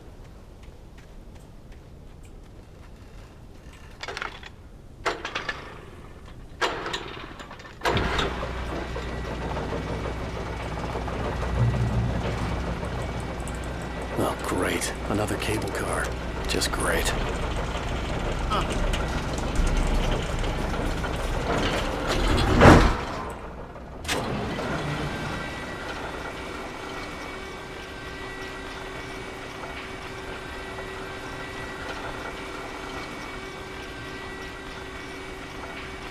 Oh, this guy.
Didn't mean to use that, but you know, why not?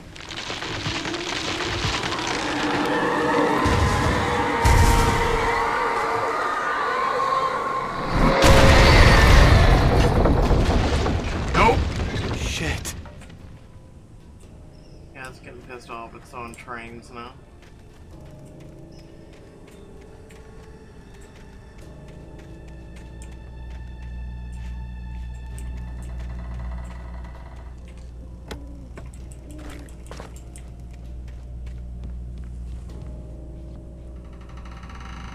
Fun.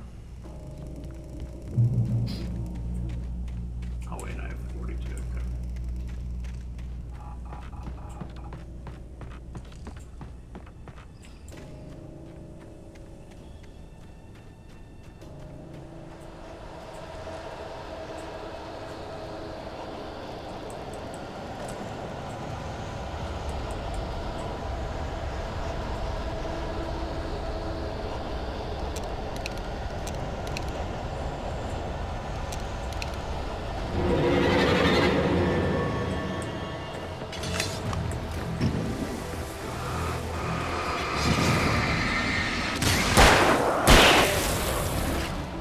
Come on, boys.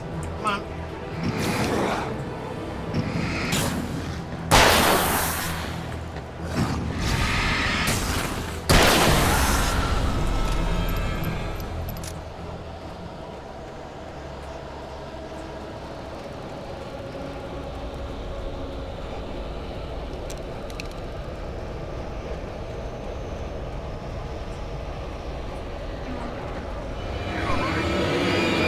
Nah, I'm gonna make it. Screw it.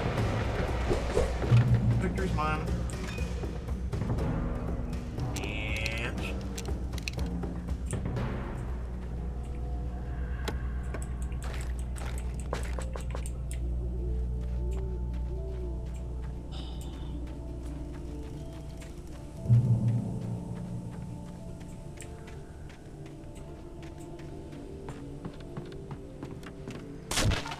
Oh, don't start this shit.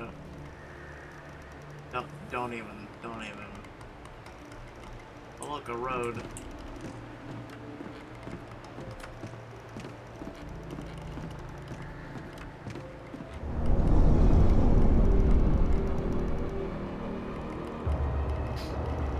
Oh, really?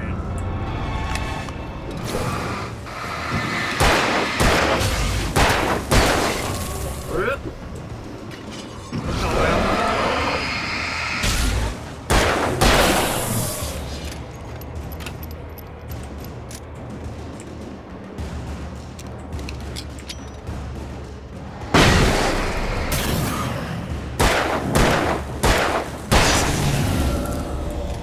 Yeah, that's what I thought.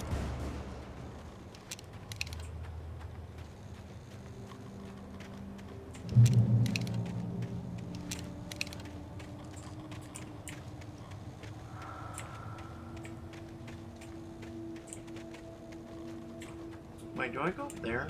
Hold on. I see a little light. Oh. Okay, follow this shit. Oh.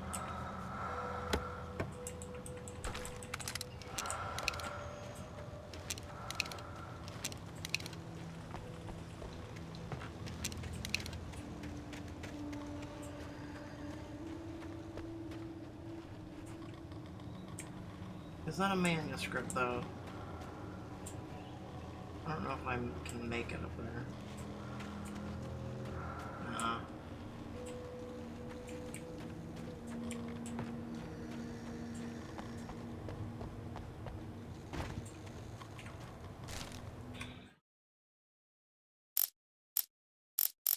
I mean, we're missing two. Maud had checked all of Stucky's rental cabins. There had been no sign of the Wakes. It was dark when he'd found their car parked at the end of the road by Cauldron Lake. It made no sense. They must have taken a wrong turn, but there was no sign of them, and the car had been there for hours already. Frustrated, Mott stood on the rotten ruin of the footbridge that had once led to Diver's Isle before it sank beneath the waves years ago.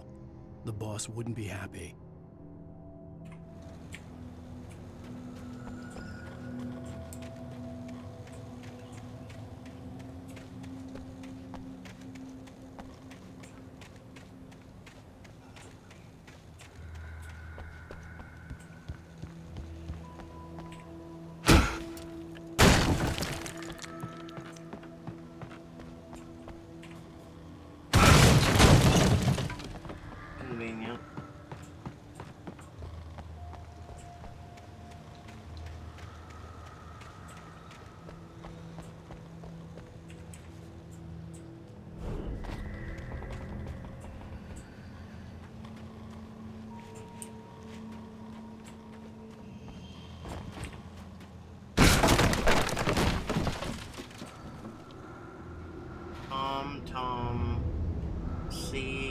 W and TZ.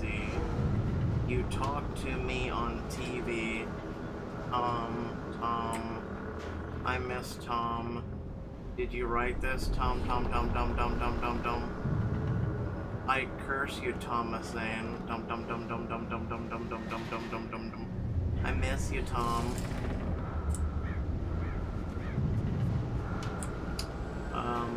Okay.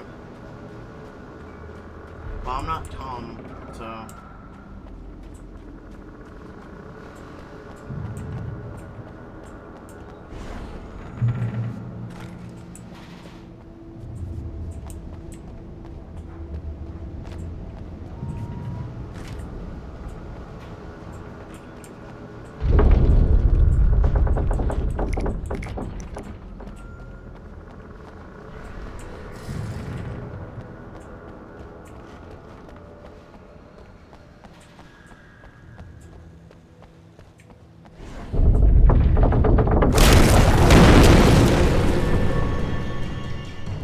Well, there's a lot of assholes in here.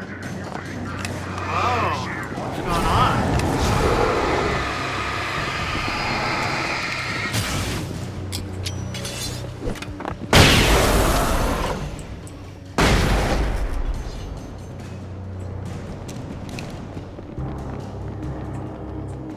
Like a boss battle. Let's go, fam.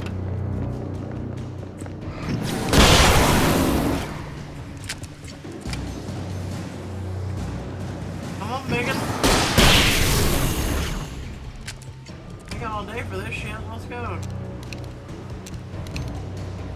We'll do this with the... Anybody else?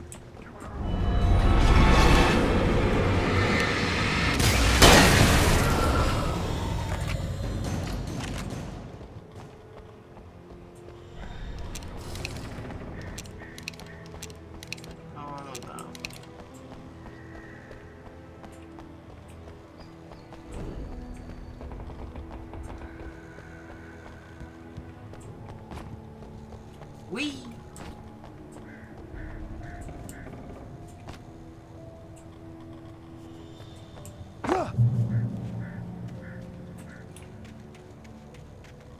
So that was the other side. Oh, thermos.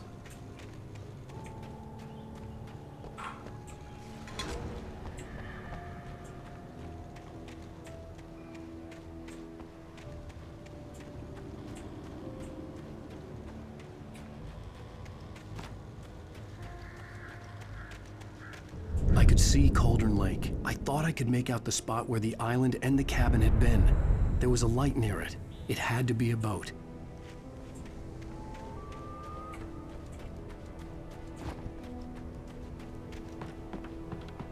I was close now. I had to get there fast. I dreaded what I would find.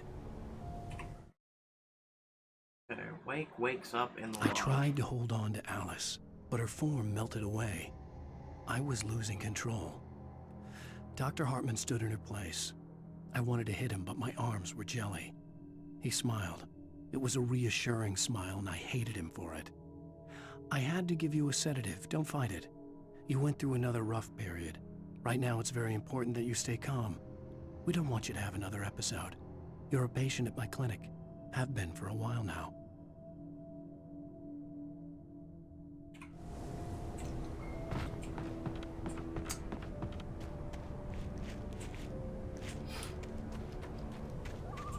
Wait! That you? Wait! Hey, I'm here! I'm coming! No! Get away! I'm sorry. Please, lady. The boss didn't know who he was messing with. I didn't know. I swear, I didn't know. We don't have his wife. We don't know where she is. She's probably drowned. We just said we had her to make him play ball. You see? To get him writing for us. Please. Please. Oh. I'm sorry. Please don't hurt me.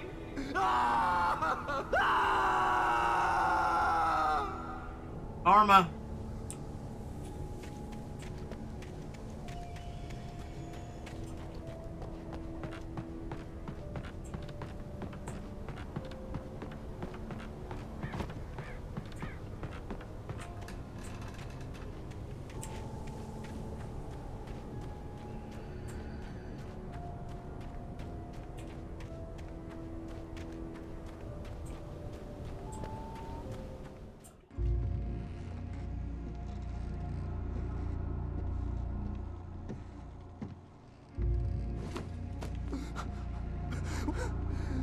Please.